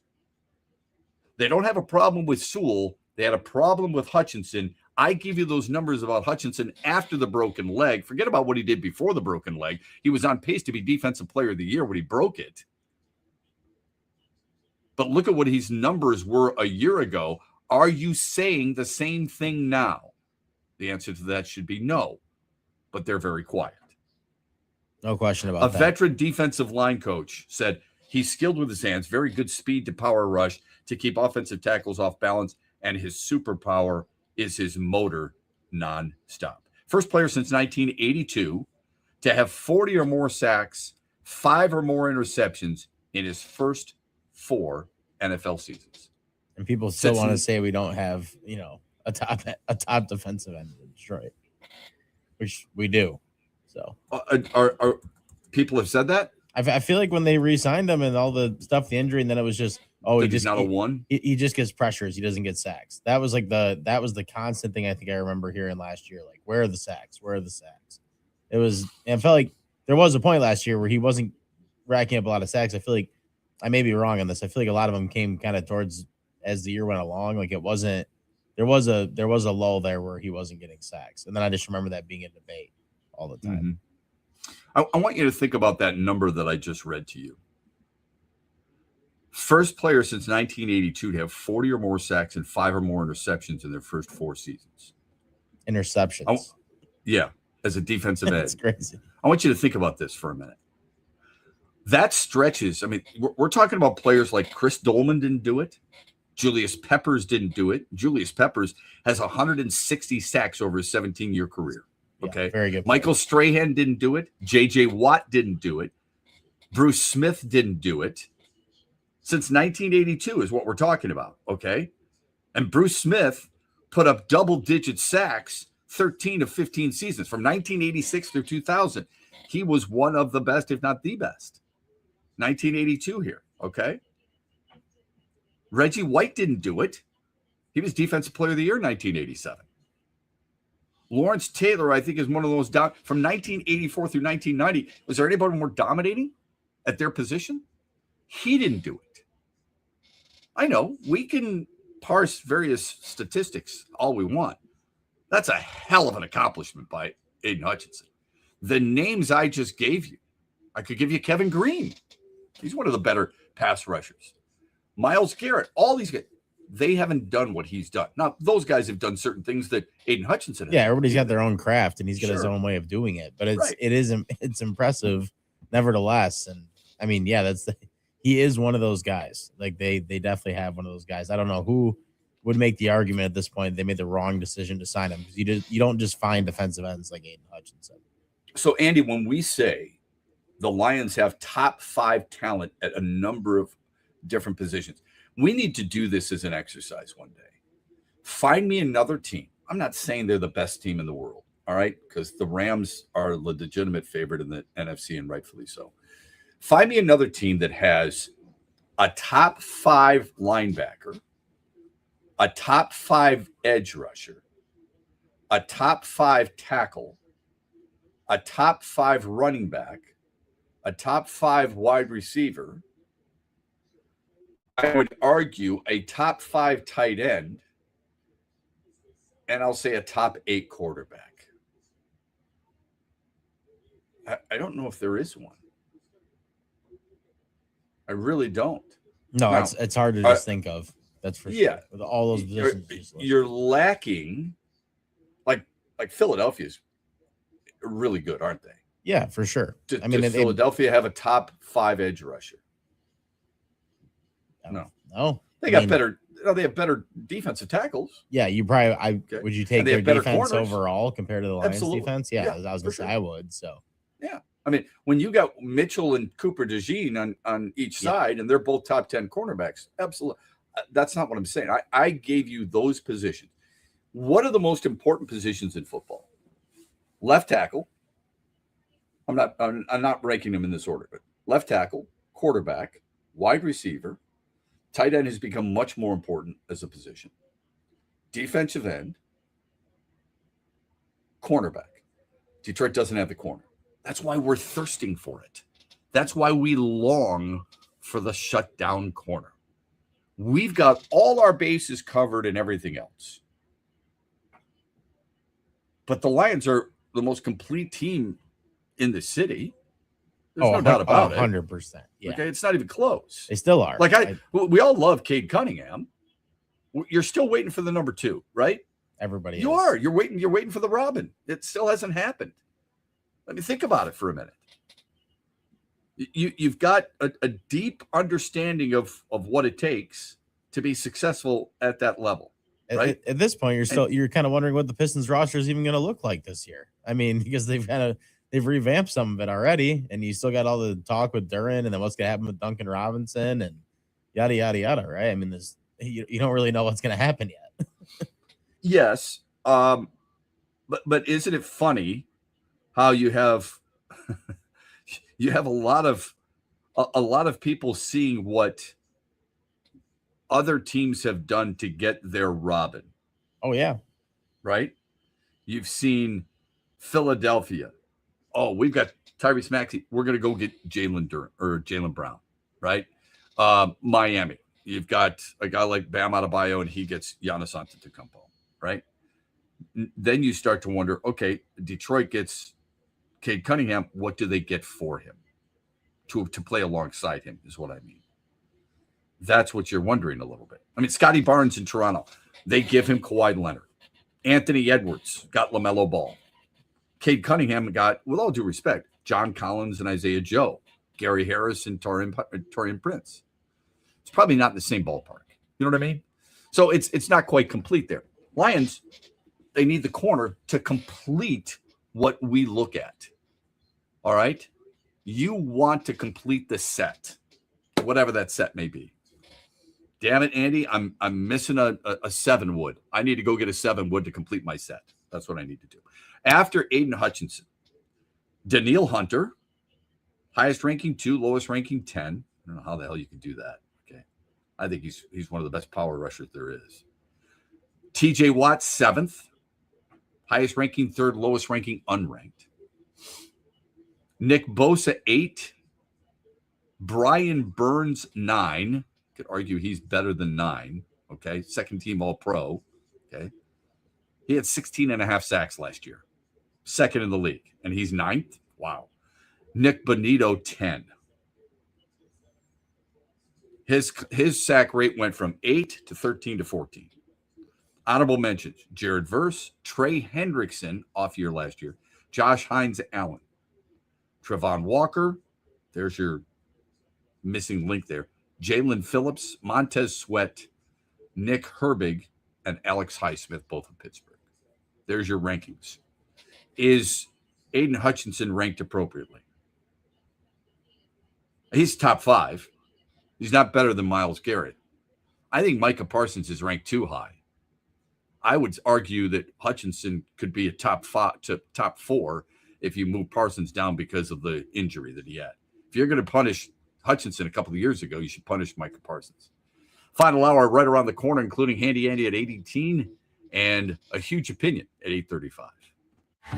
The stock market goes up and then it goes down. It's fine while you're saving for retirement, but as you get closer to retirement, it can cause stress.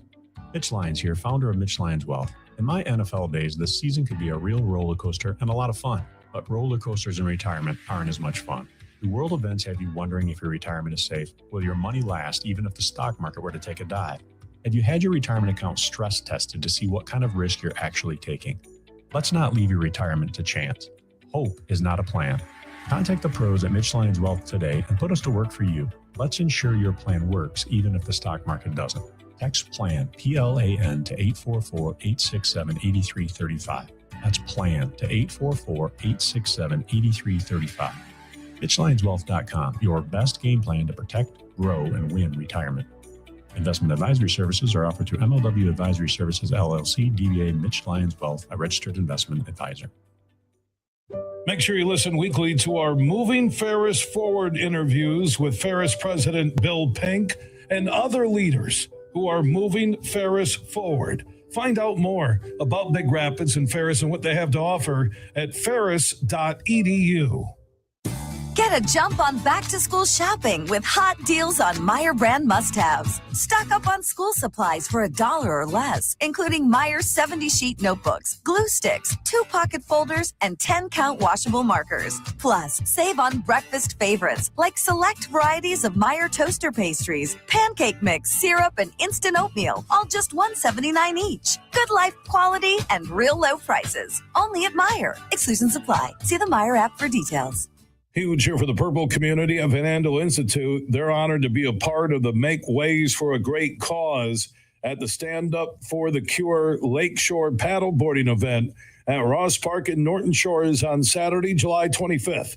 Grab your paddleboard and your sunscreen to raise awareness and critical funds for community health programs at Hackley Community Care and Breast Cancer Research at Van Andel Institute. Paddleboarders of all experience levels are welcome. The vibrant event will also include yoga, music, family-friendly entertainment, and screenings for breast cancer. Learn more about Stand Up for the Cure Lakeshore and register at suftc.org.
Final hour of the program here on a Tullymore Thursday. Thanks for being with us. We'll broadcast live from Tullymore and St. Ives tomorrow.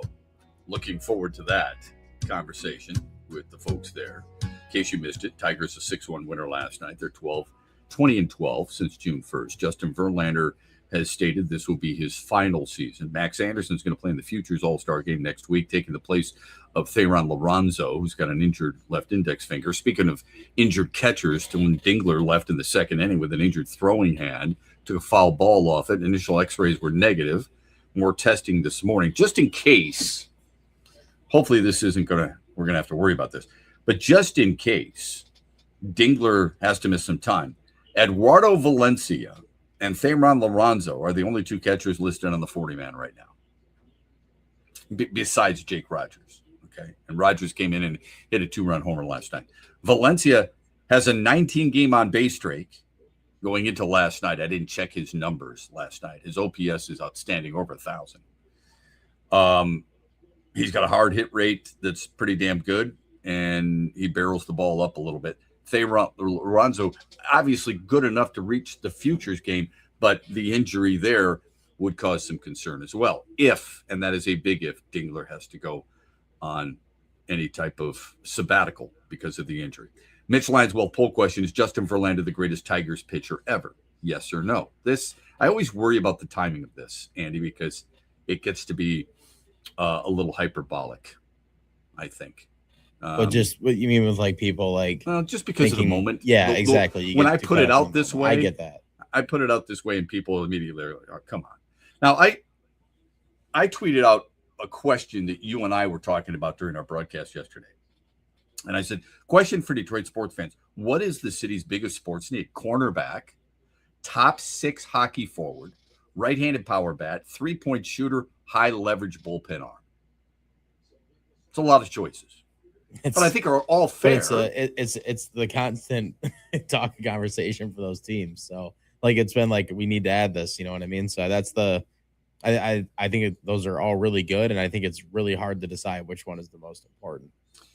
Somebody wrote a pretty good response. They said, that's a tricky one. Depends on what you want. I have seen the other 3 teams win championships. I have not seen the Lions win championship, so give me the shutdown corner. It's a good one.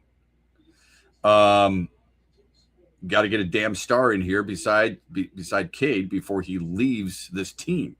Keeps getting mediocre damn players. It's not enough. Shep, instead, can we have new general managers? Shep, definitely a high leverage bullpen arm. You can never have enough, and right now all we have is Montero and Finnegan when he is on. I would argue in the 9th inning you'd have Will Vest when he's healthy. Okay, we'll see what happens. There are others. Some people are really frustrated that there's 0% chance that Harris is going to help this roster and things of that nature. I don't know if that's necessarily the case, but we'll see what happens. I don't know how I'd answer that question, because they're all needs. But what's the most dire is, do you think the acquisition of Arvidsson from Boston to the Red Wings, do you think he's a top 6 forward? I do. I think he's a top 6 forward. He's not a scoring forward, though. Helps 5-on-5. No doubt. Yeah. Helps him greatly there. I think it's a really good pickup. I think the Kolasar pickup is good for a bottom 6. I think both the guys give them something that they've lacked. But they need a scorer. They need somebody else to put the puck in the net. It'd be nice if somebody other than Larkin and DeBrincat put the puck in the net when needed. Is Marco Kasper going to get that much better? Is Lucas Raymond going to be more of a goal scorer? I don't know. I mean, we'll have to wait and see. This is a massive period of time for Steve Yzerman and the Red Wings. Dylan Larkin, whatever you trade, and I know Steve Yzerman, it's not ideal to go into training camp with Larkin on this team because it's uncomfortable. It is. It's a situation that is really uncomfortable. It's having the talk with your dad for the first time when you're a kid. Oh, boy. Here we go. Oh, it is. He walks into that locker room. What are players saying, thinking, talking about behind closed doors? Could he ever have a voice in the locker room? Nope. Sorry, they're not going to listen to Yeah, I mean, there's no way right now. Like that. and I'm not even saying whether he has a C or not. Not everybody has to wear a C or an A as an assistant captain to have a say. Chris Draper had a pretty loud voice in the Red Wings locker room back in the day. Chris Chelios did. It wasn't all Steve Yzerman. Those two guys had a say in what was going on. They spoke their minds. Darren McCarty spoke his mind. All right? It wasn't just Yzerman. It wasn't just Shanahan. It wasn't just Lidstrom. And that's the way it's always been in every sport, but especially in hockey. Dylan Larkin was the captain. He cannot be the captain of this hockey team. It's impossible. No, you can't be do an it assistant captain. And you could argue closed doors when he starts to say something, we, and I don't mean we as the little pig that had to go all the way home. I'm talking about we as a Red Wings organization, we as a Red Wings team. What is everybody going to say? Hold on a second, dude. You didn't want to be part of we. I talked to a guy who played in the AHL yesterday, and he said the same thing. I said, what do you think when he walks into that locker room? It's a distinct possibility. Everybody says that's never going to happen. Bull crap. That could happen. If he's not going to expand his team list, like, why wouldn't you expand it to Carolina? Makes no sense. Yeah, I don't get that at all. Yeah. Whatever. He's got his little places that he wants to go, and that's pissing a lot of And that Red clearly Wings means fans and a lot of people are Detroit sports fans thinking that means like the fourth option is the Red Wings, maybe. Like maybe that is what he thinks. I don't know. Maybe it was It's a stupid way to go about it. I know, don't think it is. so. If he was trying to make Steve Yzerman do something, this is not the way you do it. You wouldn't think so, but All right? He and his agent, Pat Brisson, overplayed their hand. For sure. They thought, well, I mean, Florida will want us. They need us, right? All these teams would definitely want us. And then they looked at it and thought, oh, my goodness, Vegas went in a different direction. Didn't see the Tkachuk trade to Florida, did we? So, and Minnesota, they don't have the prospects to give up. It'd have to be somebody from the NHL, and they're trying to get better. It's very unlikely they're going to give away a Matt Boldy or anybody of that, talent to get Dylan Larkin, because then it just weakens them at another spot. Yes, it does. So that's the situation that they're facing right now. He can't have a voice in that locker room, and it's going to be really uncomfortable if this is what's going to take place.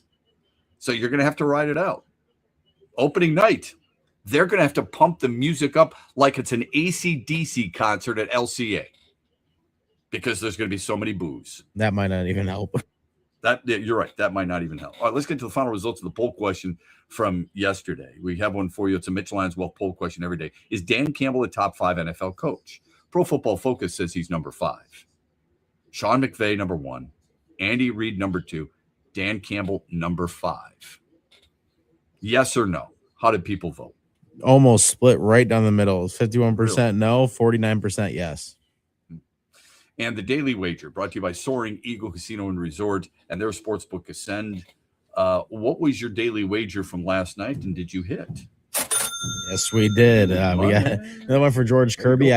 He stuck with his hits last night that I said. I said take him to give up over 5.5 hits. He gave up 8 last night. Just for whatever reason, he's been very hittable even when he does work out of trouble. So seems nobody's to be a trend giving up with more his, hits. Yep. No starting pitcher is giving up more hits than George Kirby. That's a trend that's going that way. And I know you probably wanted me to get away from this, but I'm sticking with soccer tonight. You got France against Morocco. Kylian Mbappe, he's been one of the stars of this tournament in the World Cup. He's been one of the most fun players to watch if you do watch it. I'm taking him to get 3 shots on target for plus 140. He's done that in 4 of the 5 games he's played in the tournament. He's gotten more than 3 shots, and they're giving you plus 140 for that. So I think it's an easy bet to take. That's why I won't hit. But. By the way, from last night, Seattle lost 2-0 to the Marlins. Is anybody paying attention to that, do you think? Like, we're wrapped up in what the Tigers have done, and for good reason. Have you seen what the Marlins have done? They've won 5 in a row. They're really good. Yeah. Their record they're is 9 games above the break even. They're only 3 games back of the Braves in the National League. And that's a team right now that sits third in the wild card, tied for second, actually, with the Phillies, who are in town for the weekend against Detroit. Handy Andy on the other side as Andy McDonald tries to fix a few things. Stay with us. In the Den. It's a new day to celebrate and be free. It's a new day full of action and excitement because it's a new day for winning.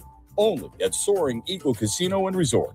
Soaring Eagle Casino and Resort, your getaway reimagined. This is Matt Shepard. As fun as this latest 32-game ride has been for the Tigers, Wednesday brought some sobering news when Justin Verlander announced this would be his last season. The 43-year-old has just one start this year due to hip and hamstring injuries, but his resume is eye-popping as a 3-time Cy Young Award winner, an MVP, a Triple Crown winner, a 2-time World Series champ, a Rookie of the Year, and a 10-time All-Star, with his final All-Star nod coming next week as a Legends pick by the commissioner. He sits 8th all-time in strikeouts, 29th in career starts. He's tied for 37th in career wins and 66th all-time in innings thrown. No doubt he's a Hall of Famer, and it's been a joy watching him play for 21 seasons, with 14 of those years coming here in Detroit.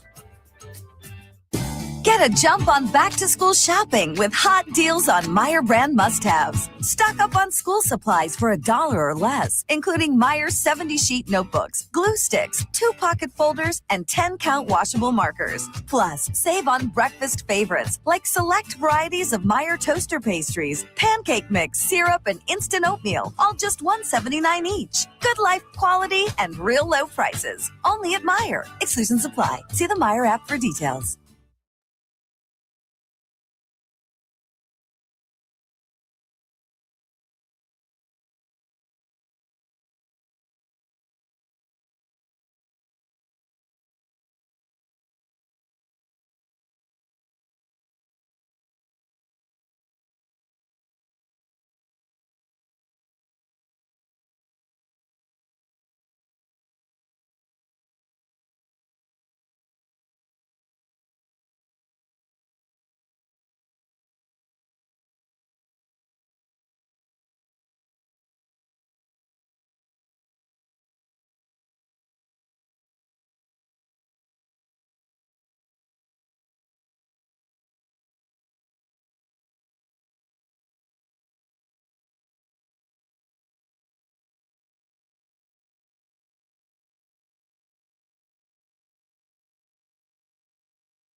18 after the hour. Welcome back on a Tullymore Thursday. We're brought to you this hour by our friends at Soaring Eagle Casino and Resort and their sportsbook Ascend. Really good place to sit back and enjoy, watch the Tigers try and sweep the Athletics tonight. That game right around 6:40 or so. Framber Valdez will get the starting nod. And maybe you'll be watching some soccer later on tonight. We're not sure. We do know this. Every Thursday at 8:18, it's time for Andy McDonald to fix some things. We call it Andy. Andy did a great job. Caught the criminals, the city is clear. The citizens can now all sleep peacefully. I don't have any of those police sirens going off in the background. So I the city know must be you're. clear. Don't you think people are tapping their toes a little bit? Oh, yeah. nodding? For I sure. guess At this point, I think they want the song to go a little bit longer. Hopefully, it's not the so song catchy. cuts off probably too quickly. All Hopefully, right? it's not so catchy that they aren't like not if they're driving, they're not tapping the wrong pedal or something. But yeah. Amen to that. You know what we need? Being that it's handy, we need a hardware store to sponsor this. That'd be great. We need a hardware store to sponsor Handy Andy. Why wouldn't they want fix to do some that? things, right? I don't know why they wouldn't want to do that. They should do it. All right, let's dive into it. How do you fix the Dylan Larkin relationship? Not with Steve Yzerman. I think that's beyond repair. I don't think that's fixable. All right, this is pretty obvious. I think they're digging their heels in a little bit, both sides, and are saying, you know what, screw you. No, screw you. Here we go. Ready? But how do you fix it with the city of Detroit and the state of Michigan? Yeah, it's a good question at this point, because if he does get traded, it's like he didn't leave a legacy here that people are gonna remember, or I don't know, that like people are. I feel like the last however many years he's been here, they haven't made the playoffs. They haven't actually really accomplished anything on the ice. So yeah, his first year they made the playoffs. They made the playoffs. That's it. So you don't have anything really to lean back on with that, because when other athletes, like I guess Verlander's the guy to use right now because he's about to retire and everything. Mm-hmm. When he left, even though he didn't win a World Series, he left plenty of playoff success here, gave it his all, clearly was one of the biggest parts why they got that far. So for Larkin to do it with the little success that the teams have had that he's been on to repair the state of Michigan, the only way at this point would be if he didn't get traded, I feel like, and if he came out publicly and apologized for wanting to leave, I guess. And I don't think he's ever going to do that. So I don't really know if there is a way that you can actually fix the relationship with Detroit and the state of Michigan at this point. Yeah, I look back at the Sergei Fedorov years. He spent 13 years here in Detroit, and he left, and people were pissed. All right? Right. Matthew Stafford asked to be traded. He left, and people were pissed. Stafford came back, got a standing ovation. I think Lions fans appreciate him now.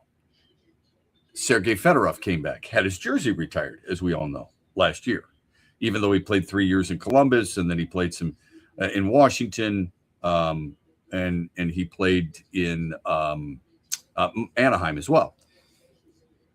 You can forgive in time, but the difference is those two players are Hall of Fame players. Dylan Larkin's not. Yeah, that's the other thing is they had some success. Sergei Fedorov won 3 cups here, so he's forgivable.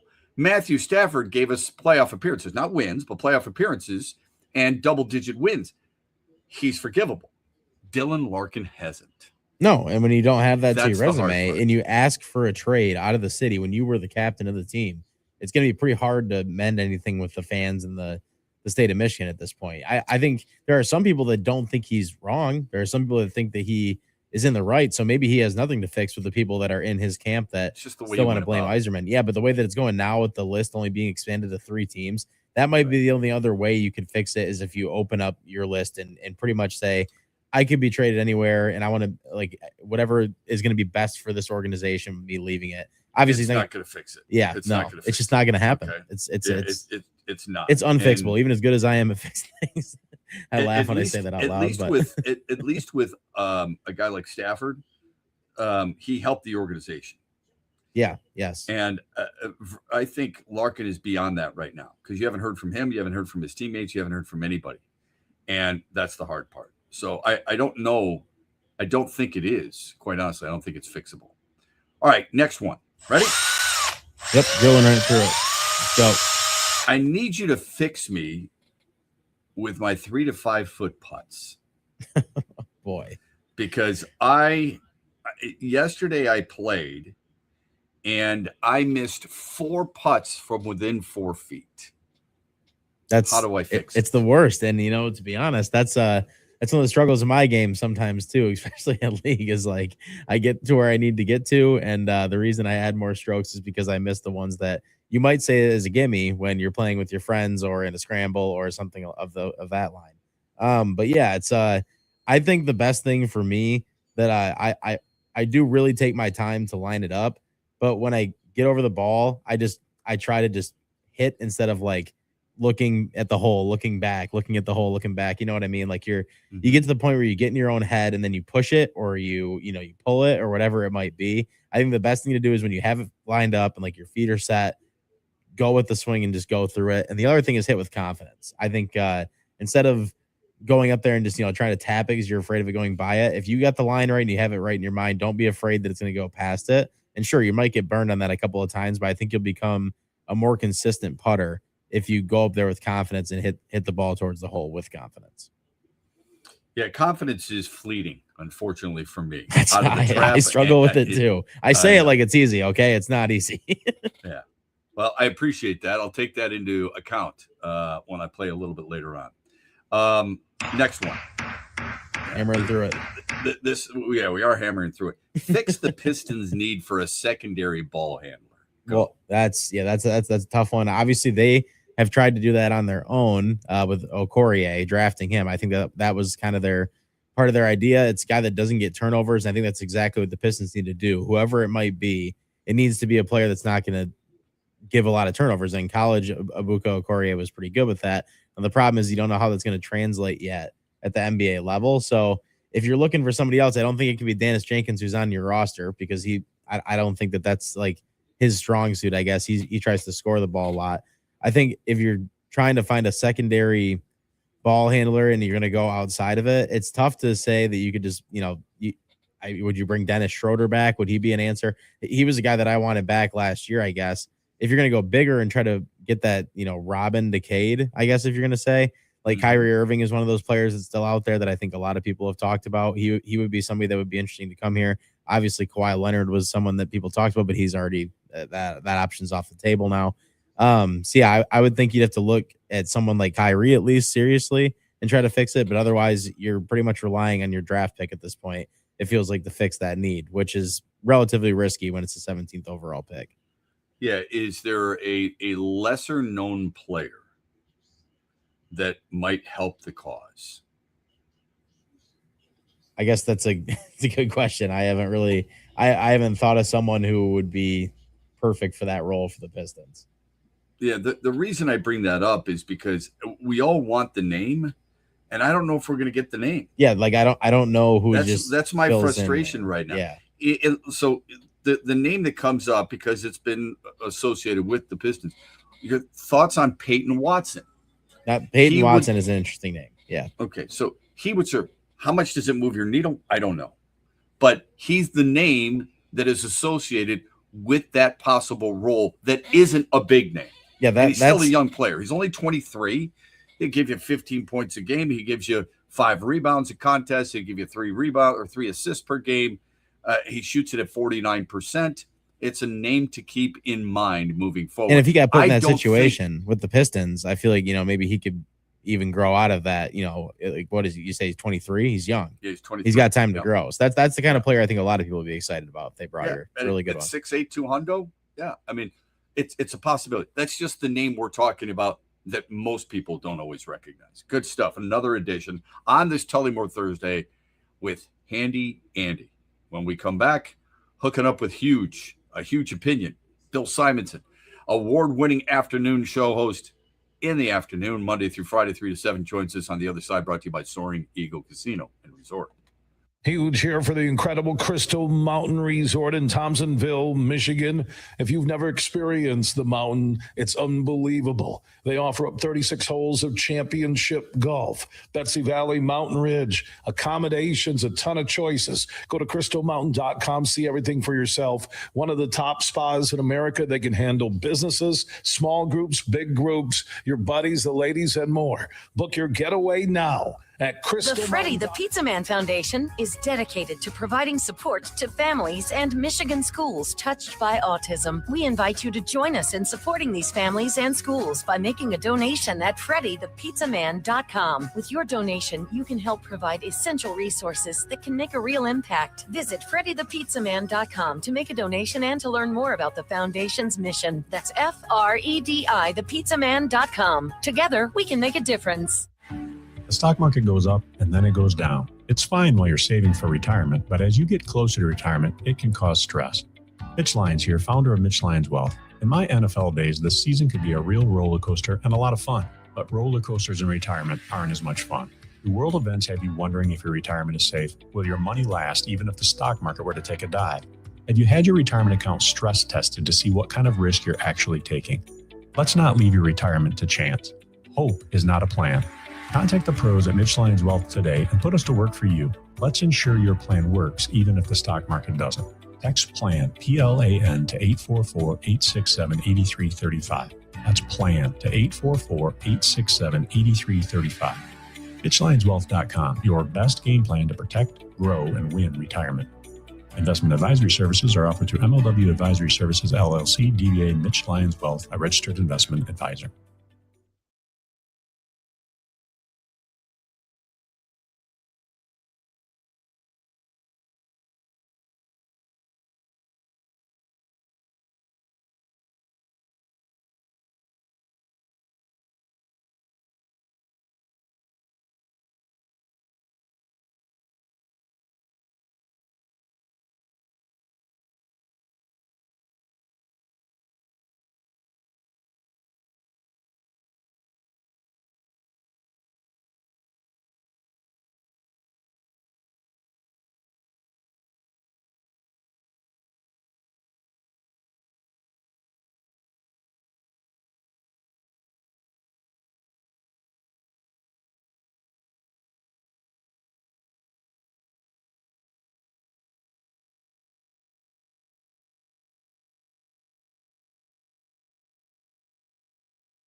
35 after the hour. Welcome back. Later today, from 3 until 7, the award-winning Huge Show with Bill Simonson will be on the air on all of these great station affiliates.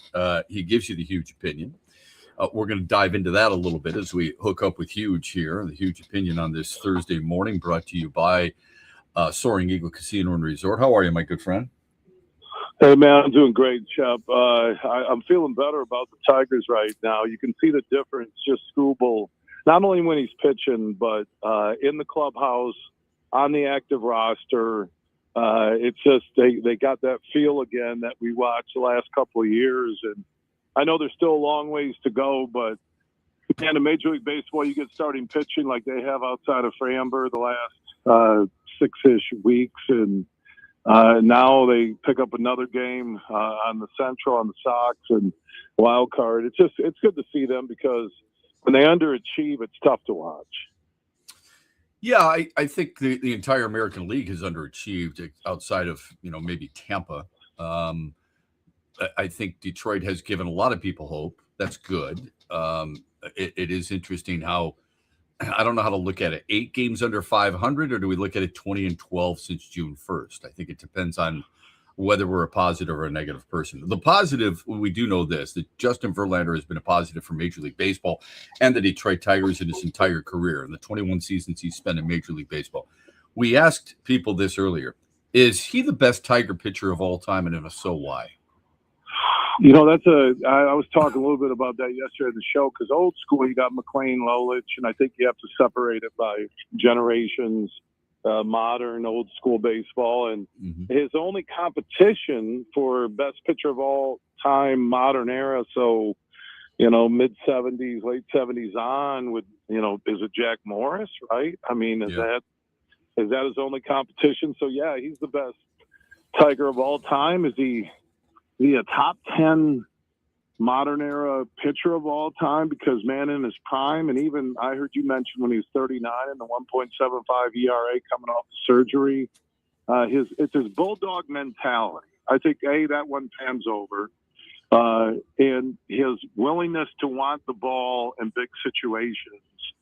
I think it's easy to say he's the best Tigers pitcher of all time, and he's one of the greatest ever to play the game. I just hope his season doesn't end that he pitched once early in that second series against Arizona. Right. And that maybe, you like we were hoping for Cobb last year, that you get to September, you get to late August, you want to put away the Central. You got an inning in a playoff game where you need him. He says he's feeling as good as he's felt. So, the storybook ending would be Verlander helps the Tigers advance in the playoffs or even win the American League, or God forbid the World Series. I want to see him pitch at home again. Yes, and I agree. And that's a selfish thing, I know, but I want to see him. There's something that I get a little tingly inside when he's got an English D on his chest on the mound. So that's what I want to see. But speaking of the Tigers, the question will remain, and it's going to happen for at least another couple of weeks, because I don't think you take it to August 3rd, the trade deadline. You, as a general manager like Scott Harris, has to be thinking at least a couple of weeks before that. Are you in sell mode? What's the cutoff date for you on whether or not this team should be or should not be in sell mode or buy mode? I think, Shep, we can look at the stretch here, especially the last 2 weeks, that they've gone from, hey, let's get the most for Skubal and Mize, to we need a right-handed power hitter. Is it another outfielder? Is it a third baseman? Is it somebody just on the bench to give you the 3-run jack when you need it? I said this on the show in an opening Huge Opinion for one of the hours yesterday, that if they're pushing for a playoff spot and they're rolling, and now we're into July and the trade deadline's a little bit later, August 3rd now, and they pull the plug on Skubal, and God forbid would deal Mize, who are rated, I think I saw CBSSports.com, the top two trade pieces in this deadline, pool, whatever you want to call it. If they would give up for pieces for the future, I think you lose the fans for another decade. I really do. I think the fans, you watch the fan angst. With Scuba got hurt with how bad they were playing, and he's running out Jones, and he's running out a lot of guys that belong in, AAA or just are fringe major leaguers. But, man, you give up on Scooble. You can already see the chemistry he brings when he's back in the rotation, back in the clubhouse on a regular basis, and you give up on him and then they miss the playoffs. I don't think Tigers fans will ever forgive Hinch or Harris. I don't disagree with you. And the Huge Show, Monday through Friday, 3 till 7 here on the Michigan Sports Network throughout the great state of Michigan. The award-winning host, Bill Simonson, joining us here on X's and Bros. I don't disagree with that, but if you're going to keep them, which means you get compensatory picks, if you're going to keep them, you better make sure you win. You better win it all. You better be better than Seattle's rotation. You better be better than Tampa's rotation. And their top three, you can make the argument, are the best in baseball. Okay. And you better be better than New York, because those other teams are going to make moves. So my point is, if you're going to keep them and you're risking losing them both in the offseason for nothing, you better add, right? Yeah, you better add, or you shock the world, and Illich wakes up one day and says, hey, I may lose Scooble and Larkin in the same summer. We got Detroit Sportsnet and a lot of subscriptions to sell. We got tickets to sell for both the Wings and the Tigers. Maybe all of a sudden, because Scooble's saying, hey, we need pieces. The guy just won't give up on Detroit. That's what really bothers me here. And it goes back to the winter when he's at the Lions and Wings game and Pistons, that this dude wants to stay here. This dude is saying we need pieces, not like I can't wait to get out, which a lot of us thought with his injury. Hey, it was just pre-planned and get cleaned up and be healthy and ready to go. Scooble is Detroit. Scooble is Detroit more than any other Tiger. And, man, if you're going to deal him, it better be something that doesn't derail this season and isn't a mini rebuild for next season. Yeah, I hear what you're saying there, and Andy knows exactly where I'm going to go with this. This is because Andy said it earlier. If he wants to be here so badly, why isn't he? I know. I think we get fooled. He takes pictures with Tom Izzo. He shakes hands with Cade Cunningham. He wears a Lions jersey, and he revs the horn at LCA for a Red Wings game, and we all think he wants to be here. If he wants to be, and damn well they've talked about contracts. You don't go this deep into somebody's season if he wants to be here, show me. Stop talking about it and show me you want to be here. I agree. I said that last winter where, again, we don't know what his offer. We've heard like 150, 175 million, whatever. But the low ball for the arbitration, and I kind of said he ended up winning $32 million in arbitration. If you would have signed him to a $275 million deal, you basically have a 4-year deal because you had him this year, and a 4-year deal like at $60 million a year, which seems fair market value, and he helps you sell Detroit Sportsnet subscriptions, tickets, jerseys. Because here's a really good question: what Tigers make you want to pay for that subscription, or take the family or buddies or the wife and go down to Comerica for a Tigers game? How many guys? I think it's expanding. I think everybody wants to watch McGonigal hit. Everybody wants to watch Dylan Dingler hit. I think Troy Melton is making people say, I want to watch him pitch. People are no longer cringing. Not that Cater Montero sells tickets or jerseys, but I think they feel comfortable with him in there. It's not as many, and obviously Tarek Skubal is one of them. I think you're crazy if you don't want to watch Casey Mize pitch. And I think the list has grown. The list has grown since June 1. That's how quick it can. Well, even before that, because Casey Mize has had a nice year, right? Riley Green's been very consistent this year. He's been consistent in his career. He makes me want to stop and say, okay, hold it for another 15, 20 seconds before I go to the bathroom to watch him hit. No, but I think the angst of the fans is, we don't know. Is it Harris? Is it Illich? Is it Scott Boras, obviously, who's the most notorious agent in baseball? You watch it when it's coming together here since June 1, it's really fun to watch. And then we get this drama, it seems, for a month or two, which, you know, a 162-game season, you're going to get a lot of drama. It's baseball. I get that. But we don't know if it's Illich. We don't know if it's Harris and the analytics group there in the front office. Is it A.J. Hinch? You know, is it Skubal acting like he wants to stay, but then why does he tell Boris, get a deal done? I want to stay. There's so much here that we just can speculate on because we're not inside that clubhouse. We're not inside Illich's office, or we're not there with Harris.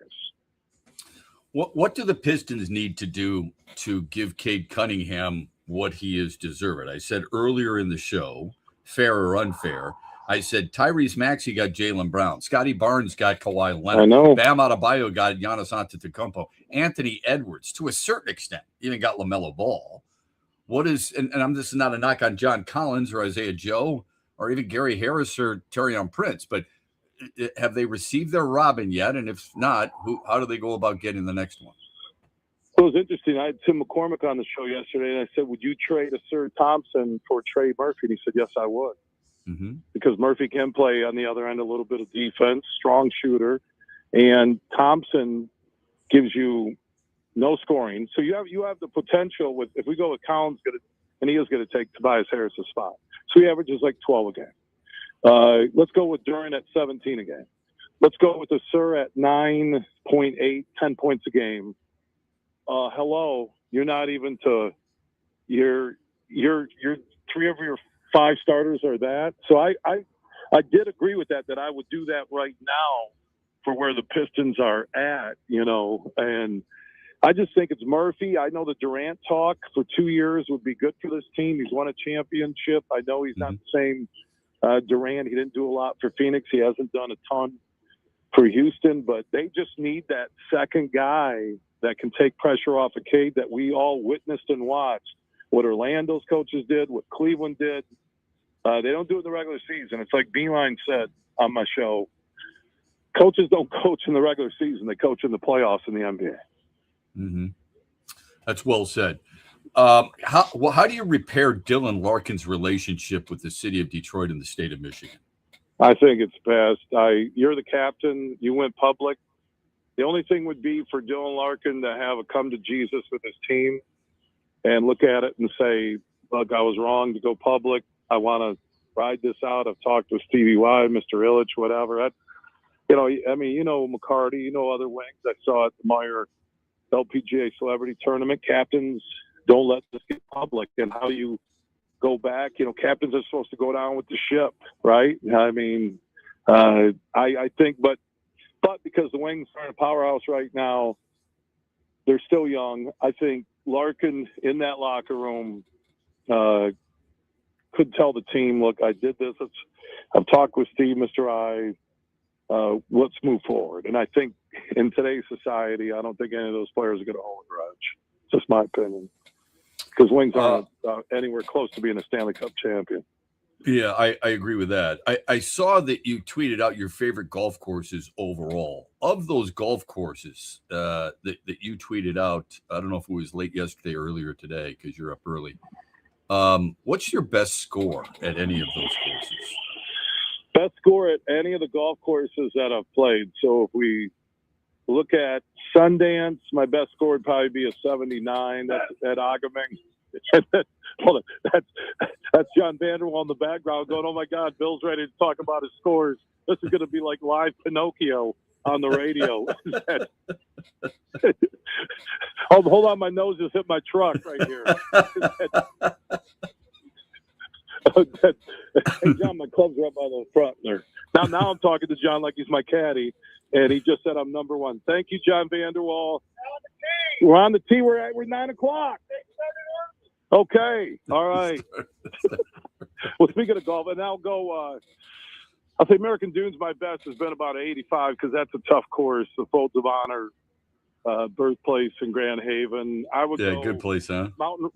Mountain Ridge at Crystal Mountain, probably an 81 would be the best there. North Kent, I've shot a 77. Alpine here in Grand Rapids, I think I shot 74 last Sunday, and then 74. Yeah, Holy that mother. was with witnesses. So, I played well. Well, you gave me that tip on the grip, which is going to be Shep's new golf feature. Tip on the grip. You got to get Tullymore to sponsor that, or Watermark Group. Tip on the grip. I don't know if Red Water needs me to do that. You know, we'll be broadcasting live from Tullymore tomorrow, and my guess is Vanderwall says tip on the grip has changed his game. Now he's on his way to the senior tour. Yeah. So, but Vanderwall's tip on the grip means on his fingers he's just tipping another beer. That's what Vanderwall is doing. He's just tipping another beer. That's what he thinks tip on. Vanderwall, you could see why he was a major leaguer. His golf swing is so fast I can't even see his club hit the ball. Now, granted, you may be 3 fairways over and you can't even yell forward the other side of the tornado coming. All right, you'll play 18. You'll break 80 easily, and you'll be on the show later today. Me and Vanderwall together, when we scramble, we're good because every other drive is 10 miles the other way. Yeah, make sure you get Johnny on the front 9 because the back 9, those beers start to weigh in on him a little bit. So appreciate it. Yeah, tell him I said hello. He's an awesome dude. I love that guy. He is a great guy, and seriously, one of the greatest left-handed swings for any pinch hitter in the history of the game. Chef, he loves great work. All right, thanks, brother. Your show is just I hear a lot of people talk about it. I heard him talking about it this morning, wondering who Old McDonald is, and I said he had a show, EIEIO. And it's a handy Andy fix it things. He's looking forward to. Hey, Handy Andy, I'll go with Old McDonald before Handy Andy. Sounds I'm not quite sure. Handy Andy's the right fit. Well, it might not be the right fit, but we figured it would be a good way to get some hardware stores involved. Old McDonald on the Farm wouldn't be bad because he's going to talk with Bryce Rayner sometime this week, and we're going to have that played. So maybe it is Old McDonald on the Farm. Yeah, on the farm. Old McDonald on the Farm, and he talks about the Tigers minor leaguers. That's right. That's exactly it. I love that. That's the Look at pitch. Shep. I'm getting tears in my eyes. He's coming up with sellable features every day. Yeah, that's a different kind of voter coming from over where you're playing today. Marty Board, Michigan Sports Network, going, no, now I get Bill texting and emailing me 20 times a day for new ideas, and now Shep has. All right, go hit him straight. Thanks for the time. All right, we love you guys. All right, see you, buddy. All right, that's Bill Simonson, the Huge Show later on today. Slightly off the rails, but trying to pull it back. That's how on. it goes, though. That's John if you listen Vanderwall, to Huge, you know. Yeah, a pretty regular guest with John Vanderwall in studio there with Bill Simonson. I want to thank everybody involved in the broadcast today. That's a tough one to bounce back from, but we know we'll be listening to Bill later on this afternoon. Hope you can join us tomorrow 6 as we broadcast live from Tullymore here on X's and Bros. Have a great rest of your Thursday, everybody. Rod Stewart returns to Soaring Eagle Thursday, September 3rd. The Soaring Eagle Summer Outdoor Concert Series with special guest Richard Marks. Tickets start at $71 and are on sale now at the box office and etix.com.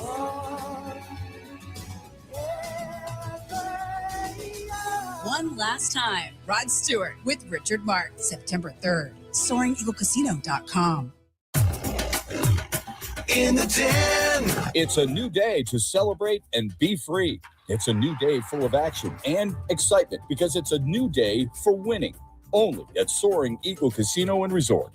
Soaring Eagle Casino and Resort, your getaway reimagined. This is Matt Shepard. As fun as this latest 32-game ride has been for the Tigers, Wednesday brought some sobering news when Justin Verlander announced this would be his last season. The 43-year-old has just one start this year due to hip and hamstring injuries, but his resume is eye-popping as a 3-time Cy Young Award winner and MVP